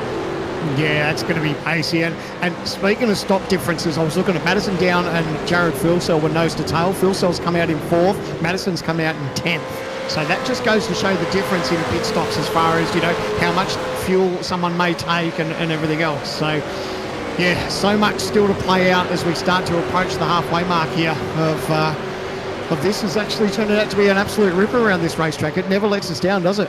Who doesn't love a good old chess match at 250 plus kilometres an hour? Because that's what we're witnessing right now. Oh, and you've got to try and get the power down when you get to the ends of the corner. Not pinch your brake, not make a mistake. Have a think about your front and rear end roll bars. Is your brake bias where you like it at this point in the stint as well? When you're a race car driver, there's a lot going on in that cockpit, and you can't position the car out of line at any stage. Do you want to overtake? Do you want to fuel save? The cockpit of a race car is just so busy with all the things you've got to do. And that's one of the handy things about having team members too, that, you've got people that work behind the scenes where you're getting the job done and they're starting to think about your strategy. You can see there the different laps that people have been pitting as far as their fuel. So fuel and tyres is a huge key around here. And if you've got someone behind the scenes helping you, that's just one less thing you need to think about as a driver. Yeah, and now Jake Burton's managed to find his way past Rick Kuznetsov down into turn number 1. They all pit about the same lap, this group of cars. But that graphic, what it doesn't tell you is the amount of fuel that's being dumped in their race car. So it's, I believe it's about 2.25 or so litres per second that you can get into the car in terms of things. That's what we're looking at. Now James Scott senses that Rick Kuznetsov's probably a touch vulnerable, or he's saving a little bit of gas. He'll dive to his inside and get that move done as well. And Jordan Ross has played his way into this group in terms of strategy. So for Jordan Ross, he has a supremely short pit stop on this cycle, very similar to Brady Myers. And the thing is, it's brought him into this lead group, which means it's going to probably give him a little bit of pace as well, because they'll pull him along. Yeah, and again, it's about rolling that dice. And like you said, if you can be in this train, we saw it in the early stages when we had those long shots where that front group was just starting to pull away from each other. And I think that's just where everyone just be smart about their driving. They just stay nose to tail, stay in that draft, and they all pull each other along and just slowly start to gap the rest of the field. So if he finds himself in a position where he's happy to just sit and he's quite content to hold on, that will definitely play out nicely for him as this race plays out. Yeah, Michael Whiting's picked himself up a 5-second time penalty for contact with Brian Borg at turn 1. So that's probably about appropriate for that one. They both lost multiple spots out on track. So for Michaal Whiting and the way he goes about his business is we've got a few older drivers. The benefit of sim racing, and this is something I talk about to people all the time, is if you've got a disability, it prevents you from racing the car in real life, you can still go sim racing. That's the biggest part about it. There's drivers that are a lot older that probably can't be as quick in the real world as they can in the sim these days. They still want to go racing. They jump in the sim to go and have a go as well. It's the great equaliser, sim racing, isn't it? Yeah, absolutely, and that's one of our pluses, isn't it? That anyone can join. We can race anywhere around the world. We don't have to worry about having a budget to go racing. You know, there's so many positives. And then when we join a series like this that we've got with the Logitech G series, you know, where you've got race stewards involved, and you know, it's good, hard, clean racing. That's exactly what you want. And to be able to have that in your own living room or man cave or wherever you may be racing, that's just an absolute benefit around the world. Yeah, you can even have a fridge underneath the desk to reach out and grab a nice cold can of Coke as well. I know you've got down there, Sandman. Absolutely. I'm still waiting for that Coke sponsorship. Well, battle packs are starting to really form up and put around the field. And 40 trying to give a good old nudge to Zach Rattray White. A little bit of a hurry up. Give in to him. A little bit of bump drafting. And Blake Woolboy's back in this pack as well. And in terms of the strategy for this group, where they've all pitted, Sean McNamara is at the back end of the battle pack. Britton Hobson's played his way forward. Remember, he was one of the early stoppers as well, pit at the end of lap number 15 with a shorter stop.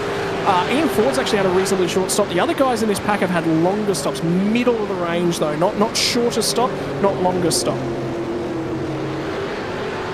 That was always something that played on my mind as a driver. I was like, you know, do you take that pain early and go for the longer stop knowing that you're going to have a shorter one later? But there's drivers out there that love to go for the short one at the start and just push as much as they can knowing that they're going to have that longer stop later. So it's catch-22, and it's nice when it works out if a safety car happens to, you know, come out and it works in your favour. But, you know, so many things change throughout this race, including track temperature too. We've been talking about that's been a topic of discussion throughout qualifying as well.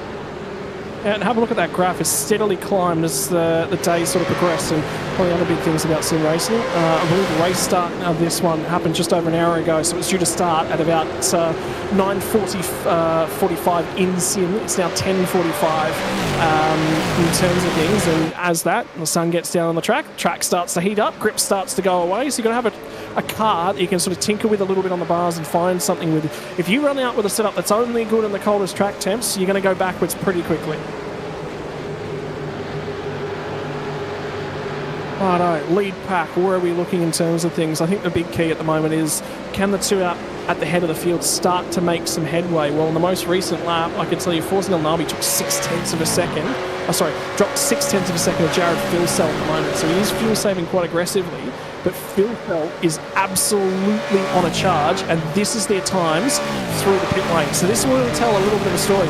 Force Nabi, 5 seconds shorter than Ethan Greig-Gault. So these two on track, whilst they're right next to each other, not relevant. Filsell, 24 seconds. Jake Burton and James Scott, look at them, 28, 29 seconds for those guys.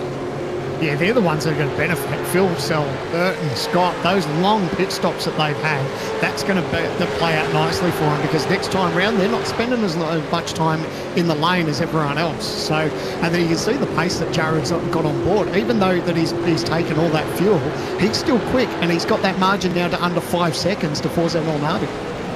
And for Forza Nabi, about a 6-second longer stop at this next pit stop is what he's going to be looking for, although he's trying to use Ethan Greek Gold to save some lap time. And for Greek Gold, back to Jared Filsell, it's about that 5-second marker, 4 to 5 seconds. So that's what he's got to maintain. At the moment, he just holds enough that he popped back out ahead of him. So until we get that final pit stop, we are not going to know what it looks like out on track, and that's when the games will start to kick off.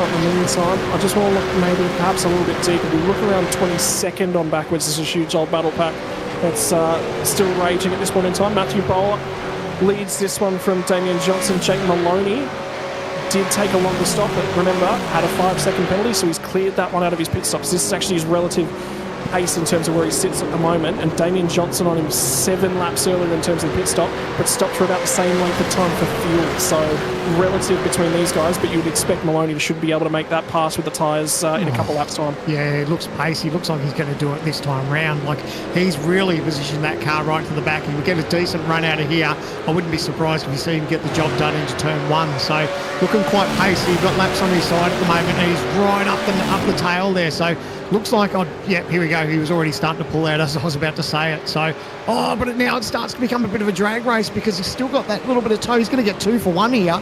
So Maloney managed to get the job done, and now it's just eyes forward for him. Yeah, and he boxed Damien Johnson in. He recognised that when Damien wanted to start to pull out, he pulled out early and boxed him in. But he gave him terrible choices. He didn't have really an option, and now Johnson gets to the back of Matthew Bowler. And he will get a little bit of a run off the corner as well. And now, look, Mitchinson's going to try and pull alongside. A little bit of a side draft. Look for, there's a whack from Mitchinson now on the straightaway. And everyone's looking for every advantage they can possibly find. Mitchinson leaves that one alone. Bowler's going to try and fire it back down to the inside of Damien Johnson. Does he get it pulled up? He does. Little bit of a whack. Not quite done. Now it's done. In the meantime, Jake pulls the trigger and thinks, okay, if I'd have waited a corner longer, that could have been disastrous. Yeah, he could have been in that, and they could have all been backwards down that straightaway. So managed to, like you said, he got the job done at the right time, and just starting to gap these guys now. But yeah, that was a little bit of hold your breath stuff going down that straightaway, a little bit of side-by-side contact. But thankfully, they played hard, but they're all sort of pushing on, and they've got away with it. So good to see. Yeah, that's his supercars racing at the top end of the spectrum, isn't it? You've got to make a little bit of contact. If you can't deal with the contact, get out of the kitchen, generally is the way these guys play. Well, we've got panels, mate. Let's use them up. They're not open wheelers, so a little bit of bump and grind here every now and then. It's not too bad, as long as they're not facing the wrong way on purpose. I mean, that's, we love to see that sort of door handle racing. Yeah, that was right about on the limit. Probably not much wrong in that. You wouldn't kind of want to touch the steward, but any more than that, you probably will. So it's good to see. But for these guys, it's all about where they set themselves up. And have a look at how far Jake Maloney skipped clear of these guys as well.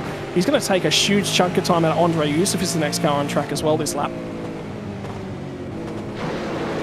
And he's got what every driver enjoys too, is that clear air. And it's nothing better too. You get that clear air, you look in your mirror, and everyone behind you is starting to get smaller. It's a good feeling as a driver. He'll keep his eyes forward. So in terms of strategy, he's actually going to jump probably a good 4 drivers ahead of him in terms of strategy, just because he's got the right amount of fuel on board at the moment. Whilst back up at the pointy end, and Matthew Bowler's still getting lined up as everyone wants to try and find their way in behind him. So Taliencic scoots on by Luke Mitchinson, and now he'll try and make his way a little bit further on. And Michael Whiting's in for his final stop of the night and to clear that 5-second penalty. Jacob O'Reilly's also just come into the lane as well out of the leads, but he was at the back end of the field, so he was not having a good night. I wonder whether or not there might be some damage associated with that one for O'Reilly.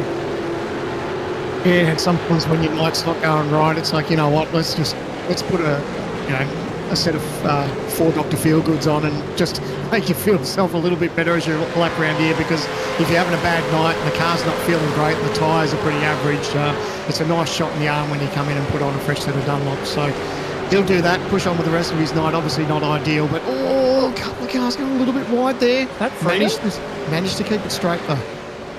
I believe that might have been Tom Freer that was out in the weeds. Indeed it was. Luke Rosella's now into this. Have a look at how big this pack of cars has become. So we've got our front 2 who sort of skipped away. Then you've got Jared Filson who sits 3rd with a little bit of a lighter fuel load on. He's trying to go out and hunt down those leaders. And then from 4th on back to 12th, which is this next battle pack. And Tom Free now sits at the back end of this battle pack. That's a lot of cars that are trying to save some fuel. It's crazy to think that anyone out of this top 12, regardless, obviously there's still pit stops and we've touched on the different lengths that people have to stop, but anyone inside this top 12 is a possibility of snagging this win. I mean, there's so much to play out, but this is what these guys need to do is just get yourself a ticket to the end and stay in touch with the leaders, because goodness knows what's going to happen. Pit stops might play out. People might get a little bit racy. There might be some contact. A couple of cars might fire off into the weeds, and you could be starting to pick up the pieces. But it's the typical Mercedes piece that we saw on the weekend, isn't it, from George Russell? Yeah, just sit there, have your own calm kind of race, get yourself in a little bit of clear air, run a quiet night at the office, and oh, hey, look, everything kicked off up ahead of me. Thank you very much. Yeah, and I think the entire Australian racing community looked at that one and went, come on, Oscar, have a go, mate. He did have a red hot go. He needed probably, one more lap? I reckon one more lap he would have had him. A couple more laps, but it's never mind, still a good result. You'll take that, and some work as he continues on. Another original Game of Gear replay is Warboys getting down the inside here, and I think that's Rattray White yet again, down at turn 5. So he gets the job done, gets ahead of this queue. And look at how close these guys are. Although it's not done, Rattray White will sneak back through with a good old crisscross, gets underneath him and gets the job done at turn 6, runs him a little bit out of road, and Ian Ford says, well, all right, why not? I'll have a freebie. I love it. Crisscross will make his jump. That's great. Fantastic. Love it. Okay, so I can tell you there's an update about the Jacob O'Reilly. Hit the kink. Hit the wall just off the kink on the back straight. So that's what triggered that pit stop. There you go. So right there on the left-hand side is where that one happened. Apparently it went to the wall quite hard on the left-hand side of the road. So we'll go ahead and see if we can grab a replay of that one. But this battle pack's actually quite important right now because they are starting to pull themselves back up to Robbie Gibbs, who's the next car on the road. And Gibbs has had a very short pit stop, so this is actually relevant for the entirety of this group. I'll tell you what, Rattray White got clear at the front end, and now he's starting to make some ground as well. So Jordan Ross has decided to peel off as we look at the OG Gear replay. Original Game of Gear replay. Oh, this is it. Understeer. Oh, under the grass. Oh, tank slapper it into the concrete. And so that's what you were talking about. Yeah, so he got sideways and then it whipped him across and fired him into the concrete onto the right-hand side. So, but still managed to keep going. That's the main thing. Yeah, so Robbie Gibbs is in the lane, Jordan Ross is in the lane, Sean McNamara will now dive to the lane as well as Brenton Hobson. So a few of those guys are actually drivers at quite short pit, and they're now going to be 15 laps to home from here. So this last stint will be just a little bit longer. That middle stint was quite short. Just begs the question, how long does Ethan Greek-Galt, Brady Myers, Forzanel Nabi go? Because a lot of those guys, Tom Freer was in that group as well, remember? That did pit quite early on and for not a lot of fuel as well. An update for Rattray White, 5-second penalty, which is unfortunately going to take him out of contention.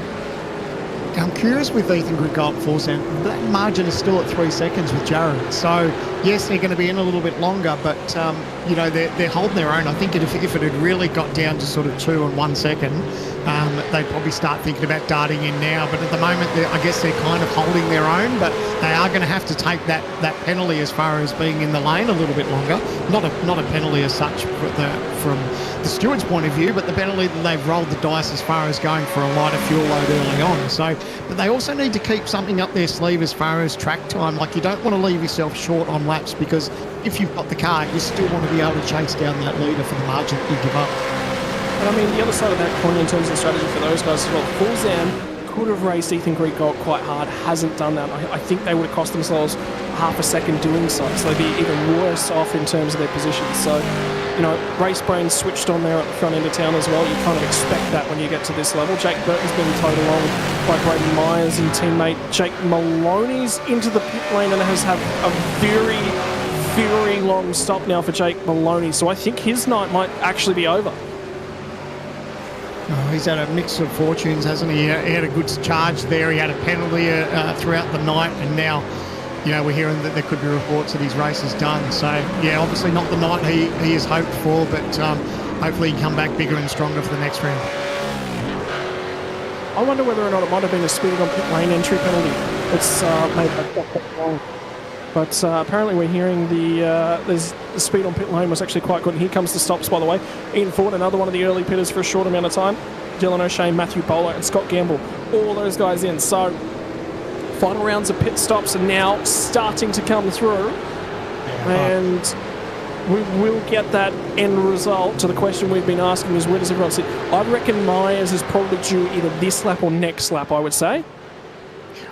Yeah, I think Greg Galt and Forzen El Nabi, I reckon they need to come this time round. Because even if the others stay out, they'll have that charge on fresh tyres too, that they'll be able to sort of close up a little bit of that margin too. So for me, I don't know. Look, I think I'd be wanting to get them in sooner rather than later, and hopefully make that margin on from fresh tyres. I'll have a look at where Jordan Ross has actually popped out. So as the race goes, your field spread starts to pick up, and for Jordan Ross, he's now sort of popped himself out a little bit further down in terms of things, 25th as it sits on the track at the moment. So difficult night at the office for him, but he's right back there. He's coming ahead of Sean McNamara and Robbie Gibbs and Brenton Hobson as well. So I think actually of all the drivers that have done their pit stops, he is now the leader. So first driver to get his final stop done.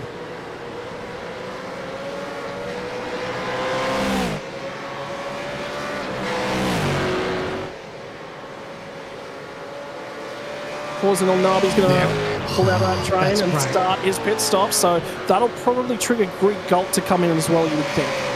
Yep, I love that he's done that. I was just saying that to you a lap ago. I said I'd like to see Bobby Ethan and Greg Galt. There's some more drivers that have all decided to fire off in pit lane, and this is where it's going to play out, these stop differences, because everyone's taken different fuel loads.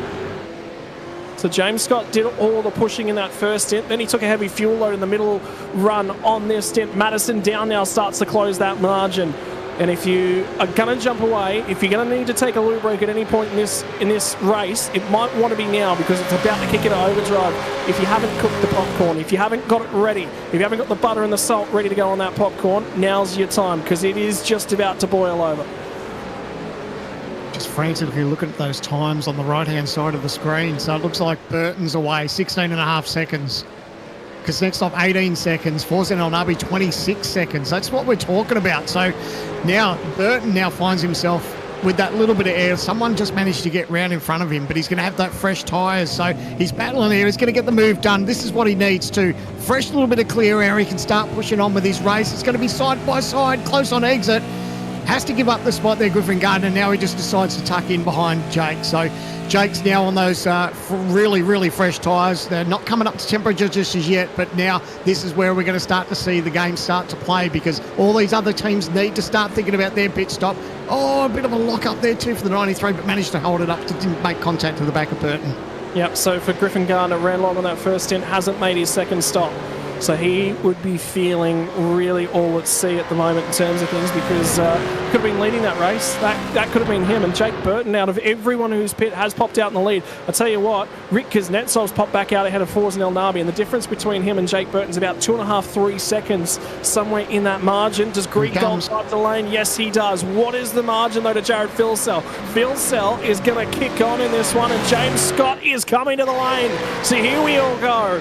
The strategy dice have been cast. Where do they settle out? Filsell, the only non-taker. Tom Free has gone through for another lap as well. It's a busy old time at the Elkhart Lake pit lane.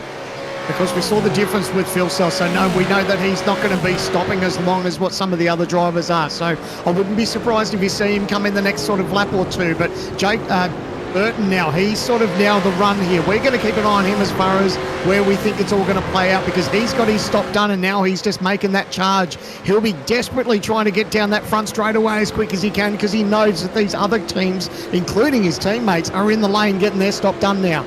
Yeah, Marcelo Rivera's the next car on track as well. Remember, ran up the back of Griffin Gardner on that initial start, and still sits ahead of Griffin Gardner on the track. Gardner's going to dive the lane. Rosella, Rudd, both in. Madison Down's going to feed back out behind. James Scott is not right on the rear bumper of Jake Burton. So Burton has made some time here, and on this lap he's going to get some tow. He really wants to make sure that he can get himself clear of Marcelo Rivera. If he can do that on this lap, and there's not a whole bunch of tow, he may be able to set sail, because that late stint pace, I'm going to say I think James Scott was fuel saving. I don't think that was necessarily a tyre offset. I think it was some fuel saving. So Burton's going to get aggressive here. They get aggressive a little bit further back as well, because now Forza El Nabi is going to try and contend with Dylan Rudd. This is your championship leader in Dylan Rudd. Trying to road. Tries to go around the outside as Jake Burton. He's really looking to try and get this one done and get cleared. Rivera's still down on the inside. Critical in terms of the race. Rivera's tagged him. Jake Burton had the lead of this thing. Not no longer. James Scott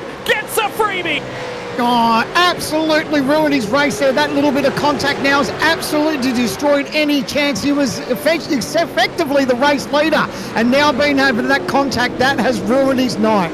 Yeah, and Marcelo Rivera is going to be not much of a chance in this one as well. Now have a look at Dylan Rudd, who's trying to slice down the inside of Forza El Nabi. Greek Gold's going to try and have a go as well. These guys led the race in that middle stint. Now they're squabbling for positions outside the top 10 as it currently stands, and El Nabi's taken to the ground. Just barely manages to hang onto the thing. Greek Gold will slice his way through. Sits now in P11. They've still got that car. Rivera's so slow in a straight line, remember. He's got a ton of damage. Dylan Rudd's looking at the rear bumper of Rick Kuznetsov. This is your top two in the championship at this juncture, and whether or not they will be at the end of tonight's racing is about to be decided in what we've got 11 more laps. It's going to be 10 more laps of this racetrack. It's going to be 60 kilometres to decide this thing. Well, everything that's just played out in those last few corners, I think that's absolutely gifted it to Jared Filsell now, the way this is going to play out. Rick Kuznetsov did not get drive off the final corner. Went nowhere as they drove off the last corner. Rudd's gone through, and it's going to be a little bit of a push and a little bit of a tow from Ethan Greek Gold as he moves across. Changes his drafting buddy. Now he's looking for some assistance from Rick Kuznetsov in the Triple A machine. Where does Greek Gold go? He was late on the brakes when they get to turn one. Dylan Rudd, and a big old wiggle. Forza El Nabi into the back of Rick Kuznetsov. And I told you, get the popcorn ready, because this race has started to pop off. Oh, it's not over yet. These guys still squabbling and taking whatever they can from each other, giving each other no room on exit. But man, oh man, this is just playing out nicely, I think, for Filsell. That gap is sort of over 30 seconds, 46 seconds to his teammate in James Scott. So he's going to have his trip down pit lane, and I think he's going to be absolutely gifted this, but not a gift as far as he hasn't earned it, because he's been quick all night. Well. So this all kicked off up here because Marcelo Rivera is trying to do he's trying to be in this group. This was not his fight. This is something he didn't have a bar of. He had no reason to be in there. No, there's no way that he should have been in there, because obviously, like I said, he still had to make a pit stop. He wasn't racing those guys around him. I mean, yes, it was for position at that time, but not for overall position, as we see Filsell into the lane. Well, now he's got that pit stop cleared, and it's going to be the only other driver yet to take his final pit stop, who might take over the lead of this one. If you're in Andre Yusuf's shoes, you just continue on the laps. You get to say, yeah, I'll let a lap of this thing. Yeah, why not? I mean, if you've got a pit and it's all going to go to custard shortly, then why not? Let's live the dream a little bit and lead a couple of laps. So, at the end of the day, he is essentially the leader, but there's still a little bit that has to play out for him. Well, the one thing that we can say about 2024 is I want to know what race cars drink, or what race car drivers have for breakfast on a Wednesday morning, because it feels sometimes like it's just another little episode of what's your favourite soap opera this year. There's something a little bit different. Now, it looks like Filsell's still in the lane, and his teammate. So 19.5, there we go. He's just going to exit now, so his teammate gets him. I thought he might have had a little bit more margin, so he's managed to come out in second in front of Madison Down. So our top three, James Scott, Jared Filsell, Madison Down, as it all plays out. But now we know Jared's just got those couple of laps fresher tyres, and I think he's going to be a real threat to his teammate. Update from Race Control on the incident involving Marcelo Rivera and Jake Burton. 15-second penalty for car 21. And, I guarantee that Jake Burton, look, he's not going to mince his words. He's going to tell Marcelo, hey, what was that about? And he'll certainly have it out with him, and then it'll be, okay, sweet, that's now behind us, play on. Is generally the way that those guys will go about their business. But Madison Down lurked beneath the water tonight, sits in third spot. Greek Gold has had a reasonable night at the office, sits fourth. Dylan Rudd has had a great drive, started 11th, so outside your top 10, sits fifth on the road. and I get the feeling that Jared Filsell's going to take some points off him, but this might be enough just to hang on to the championship lead another round. Well, speaking of points, I reckon Jay might even be able to bring us up some live points. How would that be? Just to get us a bit of an understanding. And there it is right now. Dylan Rudd, 972 as it plays out, with Jared Filsell on 962. Absolutely nothing in it between these. And look, Rick Kazestov, 960. Oh, drama! Hang on, because Adam Briggs, and I think that's Scott Gamble, have had a little bit of a coming together on the exit at turn 5. Oh, and they're finally going to find some spot. I thought there might have been an engine blown there somewhere. Imagine a late safety car. Could you imagine? Oh, my goodness. I don't know if my heart could hold up to that. Oh, it would certainly be worth a watch. The original Game of Gear replay. So Briggs has got the lead down here. And Gamble and Taliancic, some of the more seasoned drivers in the field as well. Gamble just got in there a touch too hot. Yeah, on the brakes, locked a tyre, and then just unfortunately got into the side of him. So, yeah, that's a tough one. Oh, here we go. Have a go, because Jared Filsell now comes to the point of this race and scoots through by a clear margin. And James Scott, by the way, might be in a little bit of a fuel hole just in the way that that's driving. That was a little bit too easy, but that would put Dylan Rudd and Jared Filsell net even at 972 points at the halfway mark of this championship. Wow. I mean, do you get in Dylan Rudd's ear now as you hear the team and say, you know what, maybe it's worth maybe trying to pinch Ethan Grigalt there, but you don't want to throw it away at the same time. You know, at the end of the day, if you can't get the job done, he's better off just to bring it home in P5 and stop the bleeding as such, because the way it is at the moment, obviously Jared's in P1. He's not going to pinch any more points away from you unless he makes a mistake, as far as Dylan makes a mistake and then goes backwards. So it's catch-22, isn't it? Do you get in his ear and tell him, or just tell him to sit pretty? Well, he's got to do all that he can do. I think you don't necessarily play with this one too much. You just say, Dylan, look, it's on the table right now. Do they even know the live points? Would be the other question. But Dylan will know he's got a job to do. I said this week, look, he's got to beat in this round. And in the early standings, you just thought Filsell might have been having a few wobbles in the early running of things. Nah, good drivers always respond and always get themselves back in a sync, and Jared Filsell's done that.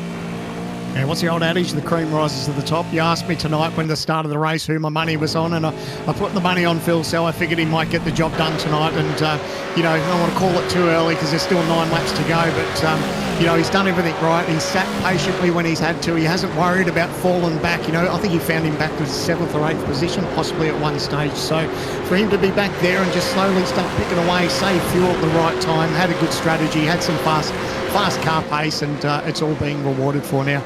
And just think, cast your mind back to 2022. Jared Filsell won the first ever Logitech Pro Invitational Championship. Could he be our first ever multi-time champion? Madison Down won last year, defending champion. Well, first multi-time champion. You could be seeing what that looks like out on track at the moment. James Scott's not making too much time. I do think he might be just fuel saving a little bit. He might have just undercut just a little bit in terms of the fuel, just to get that margin out ahead, and then might have been saving in the latter stages of this one. But keep our eyes on that as it progresses. And who's fighting out for the minor places? Jake Burton. I reckon he would have led this thing, I think. Yeah, well, he was in the strongest position of all, but obviously we were still waiting for a couple of more players to dive into pit lane. But he'd done everything right. He was quick, and we saw him come through the field at the start. He made himself and found himself, quite comfortable, got himself into P2 and sort of sat. He didn't worry about how far James Scott got up the road. He was very consistent. His car was good. He had good strategy, and unfortunately just got taken out there in the end. And, that's turned his night to custard. So, but still, Jake needs to keep his head held up high, considering he didn't have that much practice coming into tonight, and to still to be in a position where he had a possible chance at winning this is something to be mega proud of. Yeah, and difficult to sum up in terms of words, but at the moment there's a battle going on, by the way, between Jordan Ross and Zach Rattray White for 13th on the road. And I think Rattray White's just about to fire it down the inside. Yes, he will, as they get down here to turn number 8.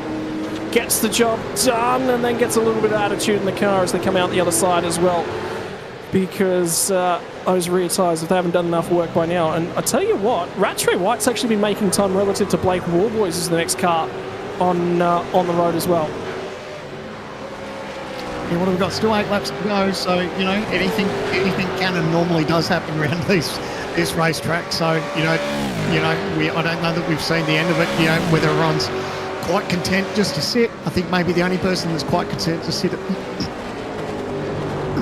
excuse me as I lose my voice, is James Scott, just because of the position he's in and he can sit behind his teammate. Yeah. Cast your eyes a little bit deeper down the field, looking at Dylan O'Shea, Robbie Gibbs, who were going toe-to-toe a little bit earlier on. And O'Shea's cut his way through. Qualifying was out of sequence. By the way, I wonder if we can have a look at drivers who've gained the most positions here tonight, because Dylan O'Shea, I think, might be right up there. Has gained 14 as it currently stands. And this battle pack as well, by the way, isn't going away. It's Forza El Nabi slides by Rick Kuznetsov, and that will harm Rick Kuznetsov's championship standing. So Brent Hobson plus 15, one higher than Dylan O'Shea. Thomas Freeman up 11, Andre Yusuf up 10, Brayden Myers up 9. And Myers isn't done yet. Oh, and just up the road from these guys, Dylan Rudd's just gone down the inside, Ethan Greek Gold as well. So that might hand the championship lead back to Dylan Rudd by a couple points. How juicy is this getting? And you're right, there it is. 976 plays to 972. That's how close it is at the moment. Unbelievable. Still 7 laps to go, and he's got his work cut out for him, because I think Ethan Greek Gold's still pretty keen to get that position back on him. But at the end of the day, it's risk versus reward. And another little bit of an update as well. Hayden Vell. His target at the start of the race was to finish 27th. He's got 7 laps to get there. Marcelo Rivera's ahead of him with damage on the road. Come on, Hayden. You can do it. One target. I can tell you, they will never let him hear the end of it if he doesn't get there over Revolution Racing Team. I don't think anyone's going to let him ever hear the end of it if he finishes 28th. I wonder if has he remembered. I want to know if the team has remembered it. He knows, don't you worry about it. There are about 20, 25 people that have been in his messages letting him know what he wanted to finish this year. Fantastic. Good on him. There's a couple hundred of spectators watching at the moment that are now like, come on, Hayden Hill. Let's go. It's the little wins. You take the little wins, don't you? They don't have to be the top of the podium. Yes, that's all good and proper, but, at the end of the day, set yourself some goals, and if you can tick them off through the year, then so be it. Right, battle packs up at the point where the things aren't done either at the moment. Dylan Rudd has got to hold off Ethan Greek Gold. Greek Gold just rolled out as well.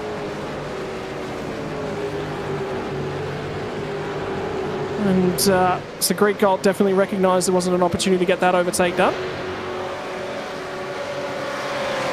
Now, deeper in the pack as well. Is that Robbie Gibbs and one of the 9? Was that Gibbs? Yeah, it was Gibbs. And Dylan O'Shea on the run out of the final corner down the start-finish straight. So O'Shea gets the inside of Robbie Gibbs. Still manages to hang on to it. And Brent Hobson says, hello, boys. I'm up for a little bit of a stoush late in the race. Why don't you?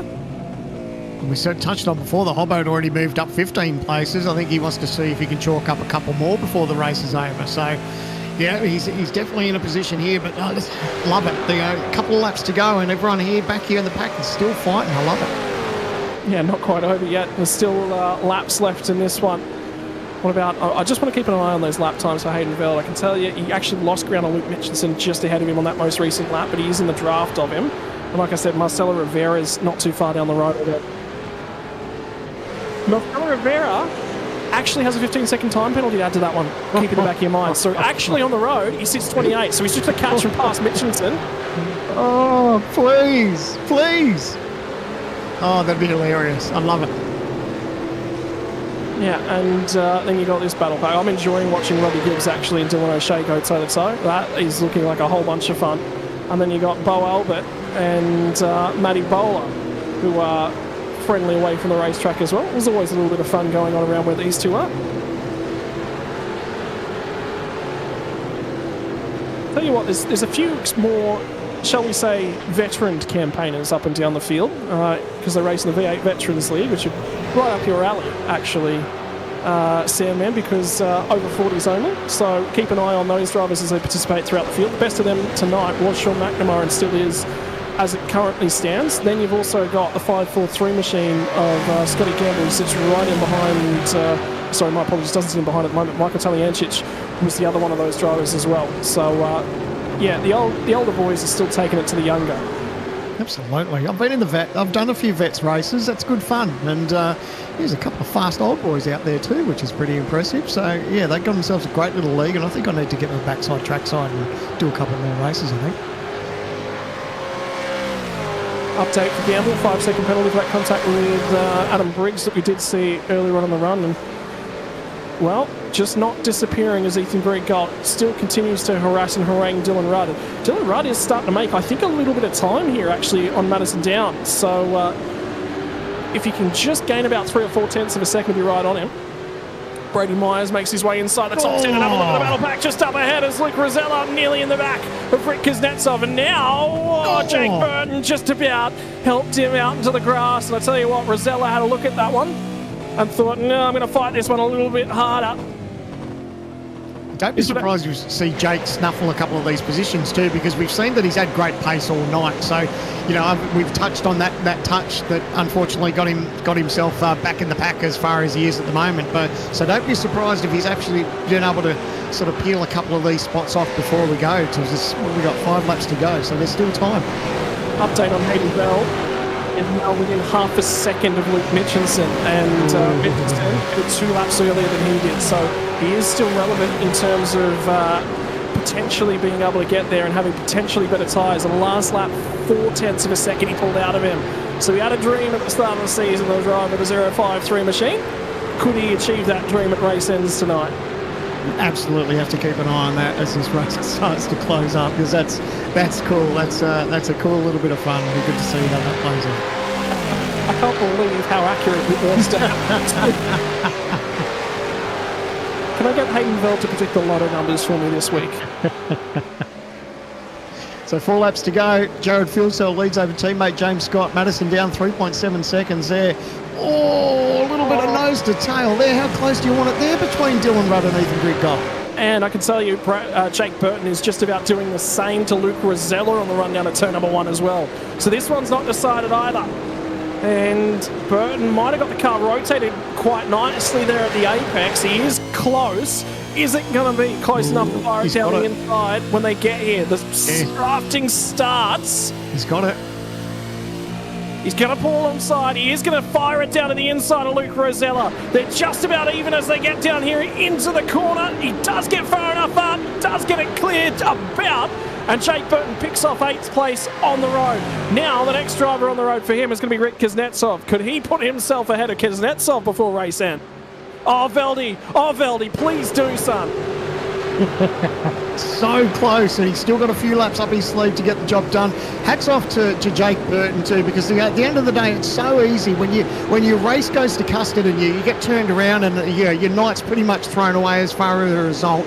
He's been able to just knuckle down, pull a gear, get going, and try to push on. Come on, Hayden. He was thinking about having a dive at him just there. He just shattered him just a little bit. So he'll get down here to the apex at turn 5 and give himself every opportunity. The other side of that coin is that's Brady Baldwin in the background of this one as well. Oh, Mitchinson runs wide at turn 6. This will present an opportunity. We won't be here off 7. It'll be down at 8. Does rotate the car nicely through there, but too far back for Hayden Bell. I'd stay in touch. Stay in touch down the front straight and get that draft. That's what I'd want to do. Back up towards the pointy end of things is we check back in with Jake Burton, Rick Kuznetsov, Forza El Nabi and Luke Rosella, albeit not in that order. And the car's up ahead of them. I think they're starting to catch Madison down. They're down, taking about a tenth of a second out of him. If they can eliminate, with 3 laps left in this race, another 2.5 tenths, I'm going to draft and they'll pull up to Madison down. But I reckon they're probably going to do it this lap to give themselves an opportunity on the final lap. 2 great little battles happening, or we shouldn't even say 2. There's so many good battles up and down, but we've only got so many cameras to catch all the action. But yeah, it's been a great night so far, hasn't it? Like, we've seen so much action. There's been a little bit of drama, but really good hard racing too. So regardless of whether we're racing for first or 27th, it doesn't matter. It's good racing all the way through the field. And now we check back in with Hayden Vell. Can he get the drive off the final corner as he runs up and over the crest of the hill? I reckon he might, you know. Come on, son. He's close enough. He's got a sniff.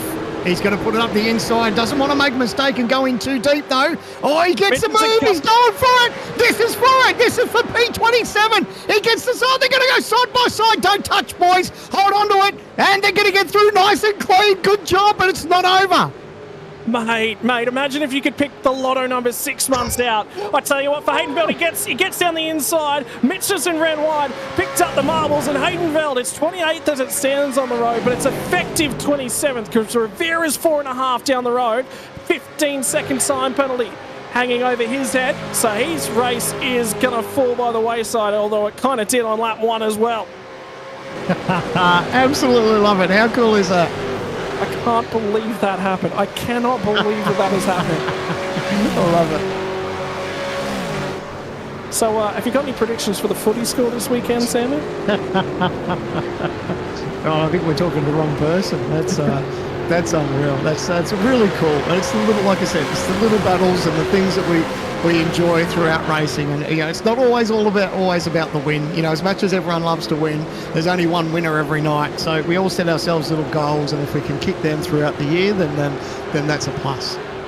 Well, Jake Burton just got a good run off the final corner as well, so he's now going to start chasing down Rick Kuznetsov. Kuznetsov's starting to lose touch with Forsen El Nabi ahead of him, and James Scott starts to reel back in Jared Filsell. They played nice to this point in time. Burton fires it down the inside. Kuznetsov didn't even fight that one, so Burton picks up another spot. Good on you, Jake Burton. Like I said, I'm glad he just didn't lay down and throw his toys out the cot. It's so easy to do. It's disheartening when your race gets ruined like that. But he's just knuckled on and he's just pushing on with it. Oh, how's this battle too? Side by side. Blake Warboys trying to get the job done here with Zachary. So Zachary's on the outside. Oh, a little bit of give and take there. Oh, is he going to go for the crisscross? He's looking for it, and I tell you what, if Zach Ratro White can come away with this spot over Blake Warboys, and now Jordan Ross has got to run on both inside. of them. What's going to happen here? I'm drafting. Oh, and Haydenveld and Luke Mitchinson are still at it on the run back down to turn number 1 as we watch this one. So Warboy's covered to the inside. Jordan Ross thought, I'll have a switch back and have a go at you both, because why not? And now he's going to look for the outside run as they crest the hill and go to turn 6. Oh! And there's a little bit of a knock on the run down. Was that turn 1? No, that's the run off of turn 3 onto the middle straight of the circuit as well for Haydenveld. So Mitchinson was in there a touch too hot. And then there's this battle pack on the top side as well. All happening throughout the field, 2 laps to go. What an amazing race we've seen here. Unbelievable. It's hold your breath. Oh, look at the cars out wide. Oh, the big wiggle there from Ethan Grigol on the grass. That's hold your breath stuff because it's so fast through that part of the racetrack. We've seen cars come undone, and that's the last thing he needs to do while he's holding on to a top 5 position. Yeah, and it's a good point tonight as well, so he'll be taking that. Forsen El Nabi will close in just a fraction. When we get to the start-finish line this time by, a white flag will be waved in the air. That's not surrender. There's one more lap left to go. And Jared Filsell, the night started off a little bit shakily, but he got back into the rhythm. He got back into the flow. He's driven himself to the point. And James Scott is there and in the question, but I don't think they'll fight it on the last lap. How's down wiggling around, just trying to break that draft there because he knows that Dylan Rudd's there. He's just starting to get a bit of a sniff though. So Madison trying his absolute best, just trying to break that draft as we head into the last lap. It's been an absolute cracker of a race, hasn't it? We've seen a little bit of everything tonight. No safety cars, which has been good because that's really thrown racing down the gauntlet as far as everyone putting their best foot forward. Oh, how's the wiggle there for down? Just getting the left rear off into the dirt, fired off to the right side of the racetrack, but managed to keep it straight. Yeah, and one more lap left to run. So if you've got anything in the tyres, there's no point saving it for the next lap. By the way, Scott was right and underneath the rear wing of Jared Filsell as they got down to turn number 5 as well. So Madison Down will have a margin. It's probably just about enough margin. In the meantime, what's it look like in the background? Because Luke Rosella's just managed to get his wide past Rick Kuznetsov, and Brady Myers will think about it in the last lap as well. We'll do one more Haydenveld check in on the run down to turn number 1, and Mitchinson's got some attitude in that car. As these guys have got less than 6 kilometres to run in this race now as well. And Kuznetsov, he's strong early. He was the undercut of Brady Myers. He's going to try and fire into the inside, look for a run. This will be to check the momentum as well. But he'll have them line when they get down here to the carousel. And Myers is getting... I wonder, Kuznetsov, I think, might be out of fuel. I think Kuznetsov is running out of fuel on this lap. Yeah, it looked like there was a belch of flame out there. I don't know if he was just trying to crack the throttle there. A little bit of contact maybe side by into the sort of nose to tail action. But he could be getting close on fuel. But it doesn't stop Brady Myers from giving up. Luke Rosella just took all the way out to the runoff area because Jake Burton was just sort of defending off a little bit. Maybe he went in a little bit too hot as they got to the kick. Myers is going to try and have a go once more at Rick Kuznetsov. Kuznetsov gets the inside. Tom Korea's going to come back and have a go at these guys as well. This is for 9th, 10th and 11th on the track. A top 10 to the front two in this battle pack. In the meantime, the Lobs guys, they've done it so far. I think they're doing okay. I think they're doing really okay. Jared Filsell's going to get to the line. Formation finish for these two guys as they pull it out first and second on the racetrack. Madison Down just barely hangs on. One more lap, he's out. Rick Kuznetsov's out of fuel. Rick Kuznetsov's out of fuel just before the line. Loses 2 spots. And he's out of fuel for the 888 driver out of 9.5 Sim Sports. Just didn't have enough juice left in the can. And then this battle pack in behind as well, because Jordan Ross got to the end of these guys. Zach Rattray White made some spots. Blake Warboys will come home in 14th and final lap of the race. Dylan O'Shea in 15th. And Hayden Veld sits 28th on the track. Pseudo 27th with a penalty for the guys in front of him. Got in a little bit too hot. Mitchinson's going to try and harass and harangue him out of the last corner. Has he managed to pick it? Has he managed to put his lottery numbers in early? The run to the line. Time's running out. Did he get there? Is he out of fuel? No, he's got it just. Well done, Veld. How good is that? He's ticked his goal for 2024. Successful season, he'll say. That's great. My word, there's so many drivers down the field that are running out of fuel as well. So fuel was tight for everyone. They stretched it as far as they possibly could have. And Jared Filsell wants to celebrate, but I don't think there's any fuel left in that can either. Maybe a little bit of nose-to-tail burnout for these boys, possibly. Let's see. But, yeah, great race from Filsell. Did everything right. Their strategy was fantastic. He wasn't too concerned when he fell back a little bit there, but here we go, the dual burnouts. And like you said, they're both doing okay, aren't they? Or has that now run out of fuel? I think we might have just jinxed him. Maybe Scott has just run out of fuel as he tried to start that burnout. Yeah, and Jared Filsell will come home from James Scott, and it was a phenomenal clean race from these guys, and you just wonder what would a Jake Burton been able to do to those front few guys if he'd have been there at the tail end. Madison Down will come home and chalk off a podium at the back end of the race. Dylan Rudd home in 4th position. Is it enough to hang on to the championship lead? Well, the points that we have say yes, it will, but not by much. Ethan Gritgold home in 5th. Got out of that one without any unforced errors. He'll be happy with that result. Fours and El Nabi home in 6th. Jake Burton 7th. Rosella, his best result of the finish finally for Luke Rosella. He'll be happy to have that duck off his back home in 8th. Brady Myers and Tom Freer round out your top 10.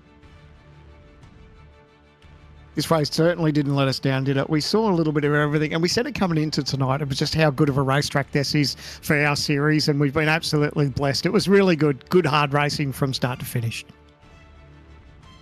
Rick Kuznetsov will run out of fuel, finish home in 11th from Jordan Ross. Zach Rattray White, I think that equals his best finish of the season, home in 13th. Blake Warboys, I thought he had a little bit more pace than that. I think he would have been disappointed not to finish inside the top 10 from Dylan O'Shea in 15th. Brenton Hobson, I think, is going to get the Hard Charger Award in the SSR machine, home in 16th. Robbie Gibbs from Sean McNamara, Ian Ford in 19th, and Damien Johnson 20th. And we'll throw it over the leaf to probably the most important page in Hayden Veld's year. Andre Youssef from Bow Albert. Matty Bowler will be happy with that one in 23rd. Griffin Garda, you just feel for him. And I'm going to say I probably cursed him. I said good things about him. I'll never do that again. Thomas Freeman home in 25th. Marcelo Rivera, another driver with damage, finishes down in 26th, although there's going to be a penalty there that will remove him from that equation. Taliancic will be in 26th. Hayden Veld home in 27th, although it was 28th on the road. Luke Mitchison and Brady Baldwin round out your 30. And then finally, the final 10 drivers in the standings. Kurt Stenberg had a really off night at the office in 31st from Michael Whiting. Teo Sorono, Adam Briggs, and Scott Gamble got into it with each other. There'll probably be some words exchanged. What was that? Yep, a little bit of a mistake. All right, play on, boys. Brian Bullock from Tyson Broad, Jacob O'Reilly, and Jake Maloney did not finish the race. Won't score points, I believe, from this one either.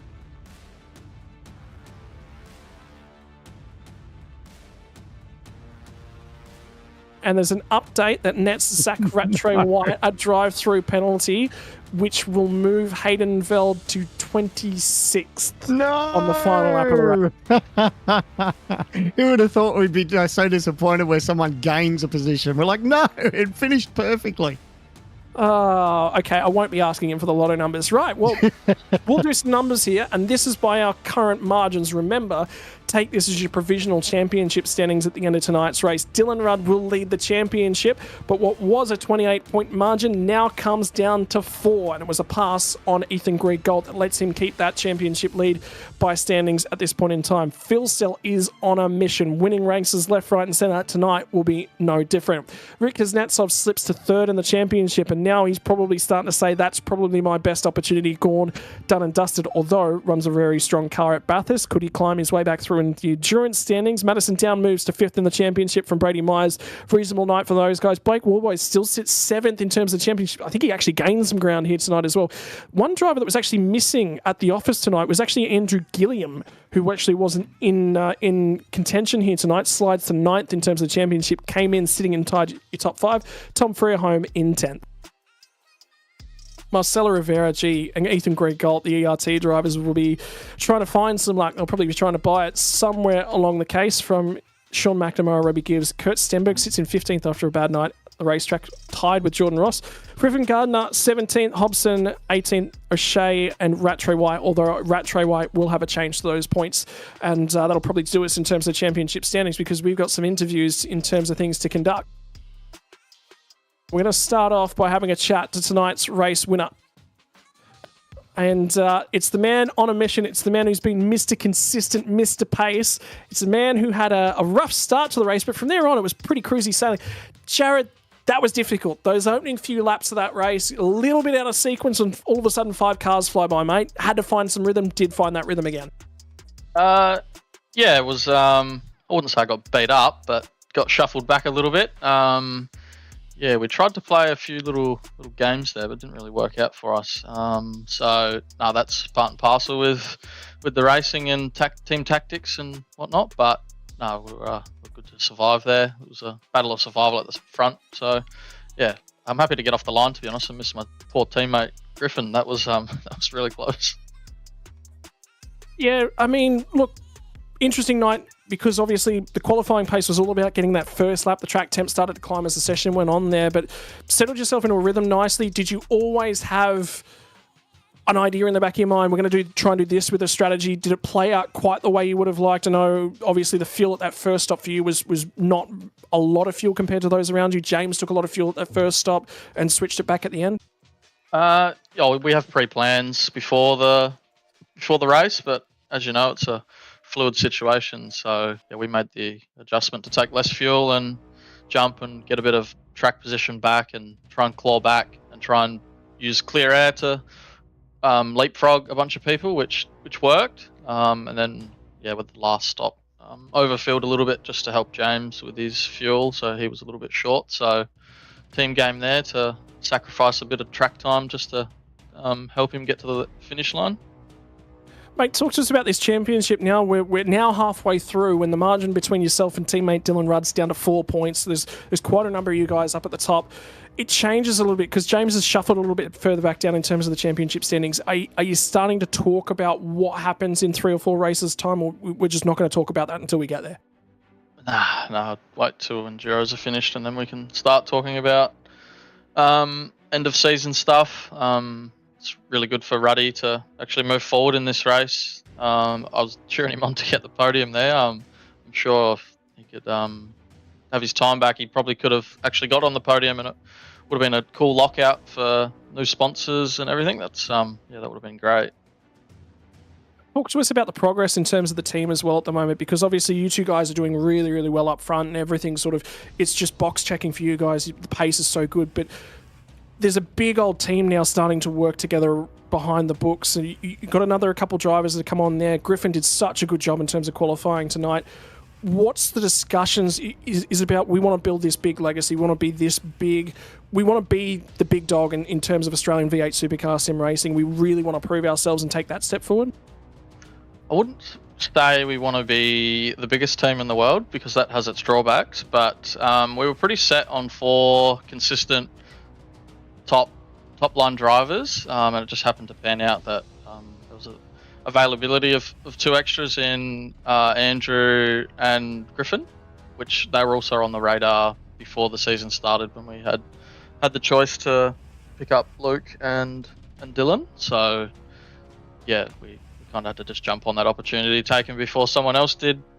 But yeah, we're definitely happy with where we're at the moment. I can't actually, well, never say never, but I can't see the team getting any bigger anytime soon. So we'll just put that to bed. That's another sort of, yeah, sure. I mean, obviously getting the team in sort of main game drivers, but now you've not just got you four guys to think about in terms of the Enduros, and we're 2 races away from getting to Interlagos and that first Enduro now. But do those guys come with endurance drivers already locked in, or is now there got to be some extra searching done to fill those shoes? A little bit of extra logistics is probably what we need to do. There are a few drivers that we can I wouldn't say poach, but go to and ask, hey, come race for us for the 3 rounds. But I think we'll be sorted for the Enduros, which is coming up very, very quickly.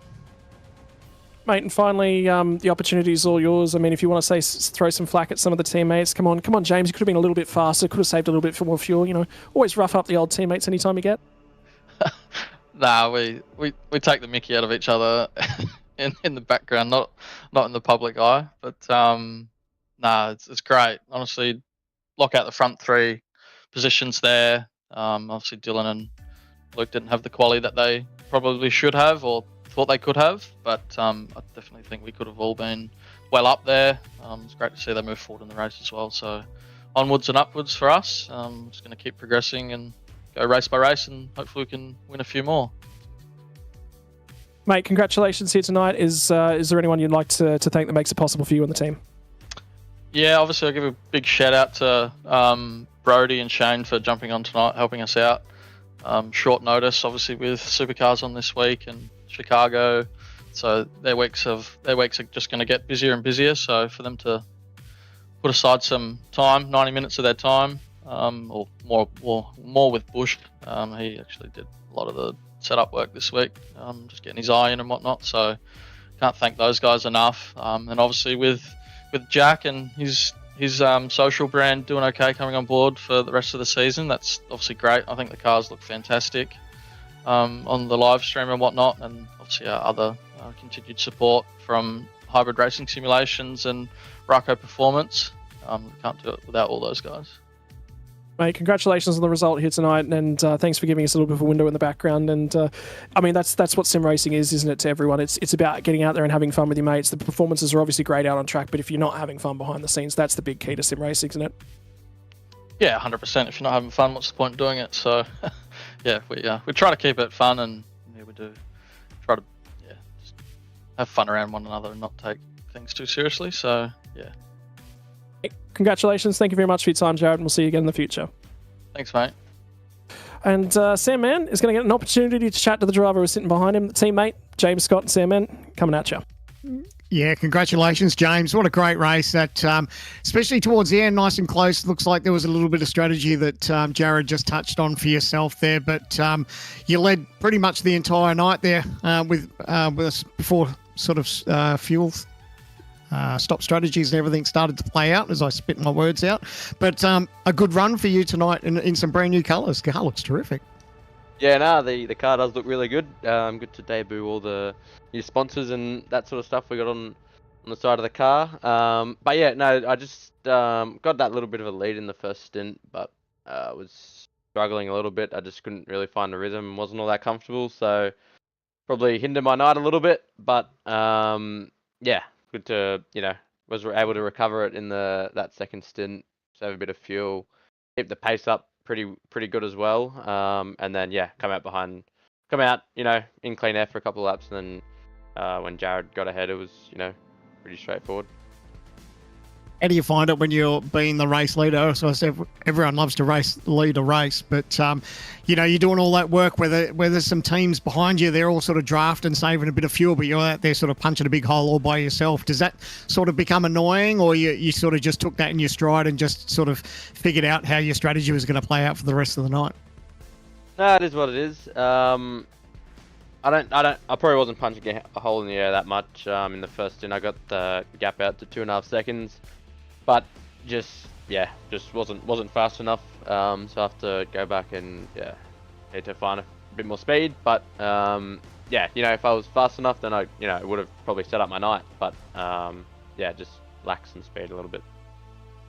B2's still pretty good, mate. I'd be happy with that. You only got knocked off by your teammate, so that's always good. When you got someone that's in the stable that's going just as fast as you or quicker, that's always good for you to learn from. And, so you can obviously take some positives away from that too.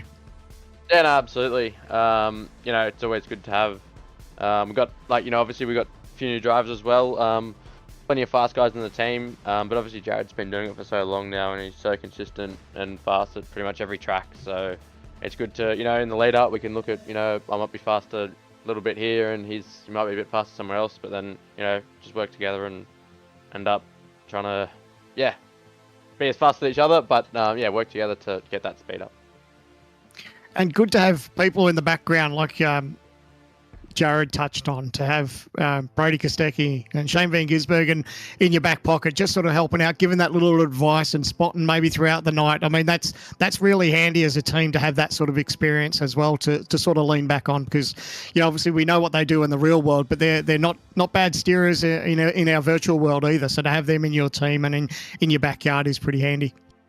Absolutely. Brody's done a lot of the setup work this week, which has been awesome.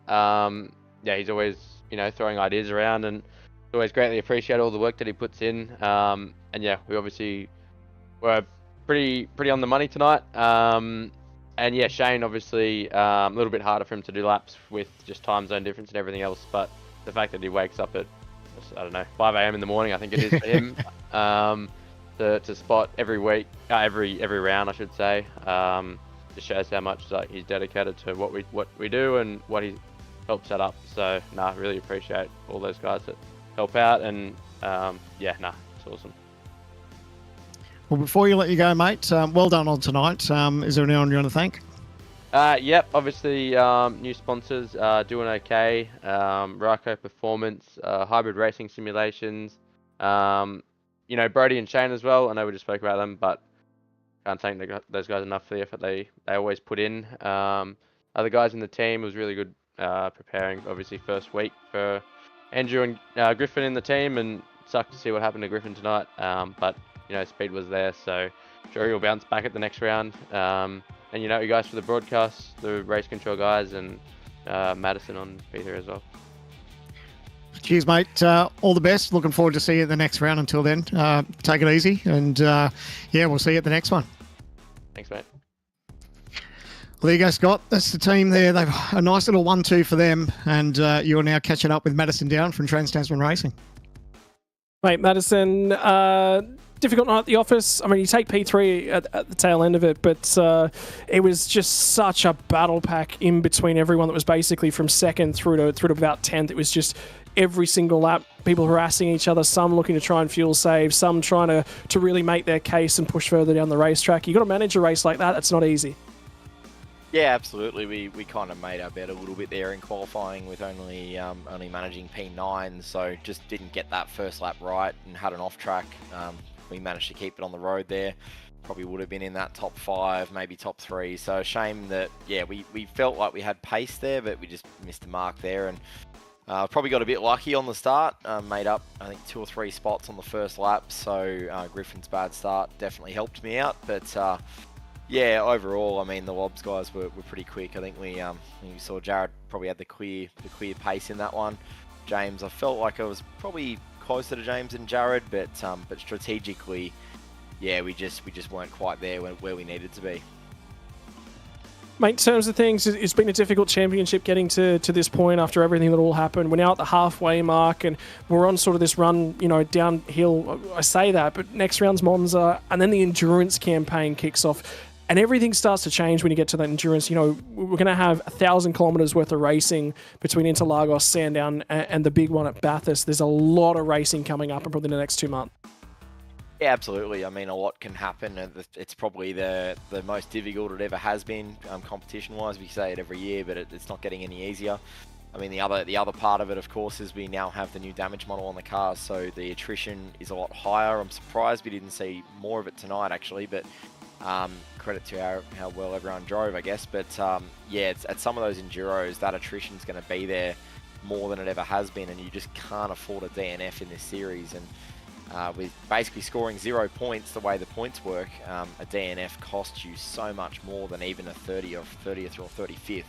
So yeah, a lot can happen. There's still a lot of rounds to go, a lot of races to go. But yeah, I mean, difficult night tonight, but at the same time, we haven't stood on the podium for a while either. So nice to be back on the podium. Nice to have a bit of car speed. It's probably the quickest we've been in a little while as a team, actually. So missed opportunities, but also some promise as well.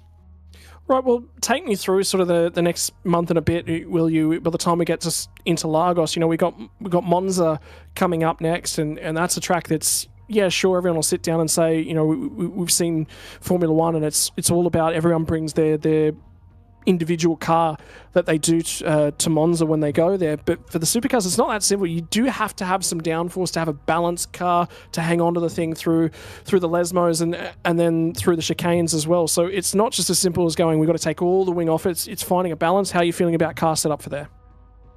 Yeah, we've struggled at Monza as a team traditionally, to be honest with you. And yeah, I mean, hopefully we can try and find some time to get some laps in. I mean, from a personal point of view, I've got a lot going on in the next few weeks. Actually, moving house very shortly in 2 days' time. So yeah, a whole lot of things happening in my world in that next 2 or 3 weeks, which will make it a little bit challenging. But we'll see what we can do.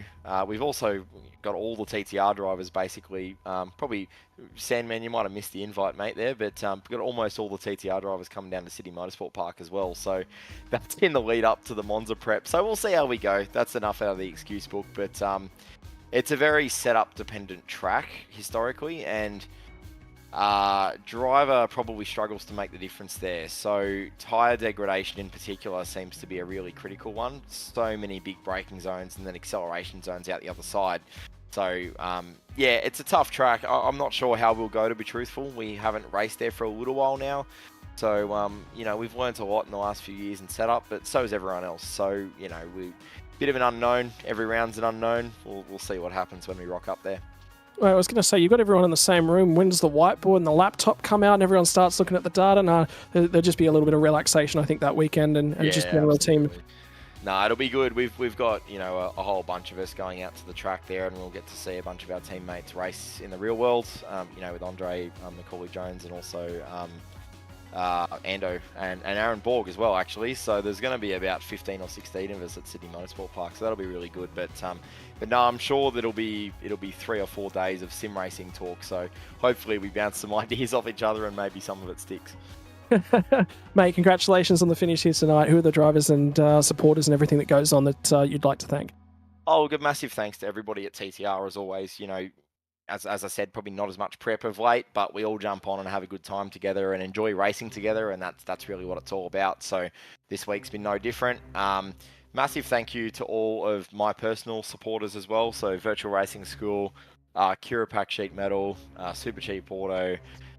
There's a whole bunch of them on there. So Factory One as well. So there's a whole bunch of supporters on our car that make it happen. And for me this year, that's not only been in the sim, that's been in the real world. So massively appreciative of all those partners we've got. And yeah, pleasure to have a few good results of late. Mate, congratulations here tonight, and I'm sure we'll see you again in the future. Thank you. Well, Sam, man, that is going to bring us to the conclusion of everything here at Road America. Like we said, historic track in terms of the schedule. That created an interesting race from a strategy perspective. A lot played out right across the duration of that. And 43 laps, 280 kilometres was a longer one in terms of what we're looking at. The next round at Monza, like you said, a lot of braking, a lot of getting back on the car. You've got to have a car that can handle those curbs, settles well, brakes well, drives out of the corners well. It actually takes a lot more than you think. Hit those panels straight too, because you want a little bit of aero advantage there too. A lot of long straightaways, some fast straights, so you really want that on your side. But yeah, absolutely, Road America didn't disappoint, and already looking forward to round 7 at Monza, so it's going to be an absolute ripper. Well, if you've enjoyed everything you've seen here tonight, don't forget to join us in 3 weeks' time as we go virtual racing.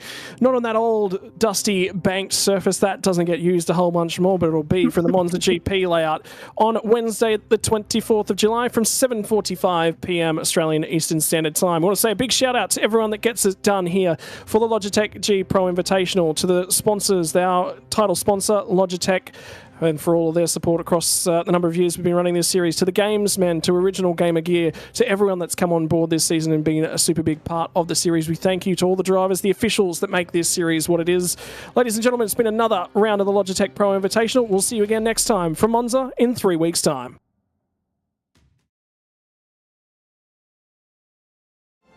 Weekend in, weekend out, Motorsport Australia officials are making waves.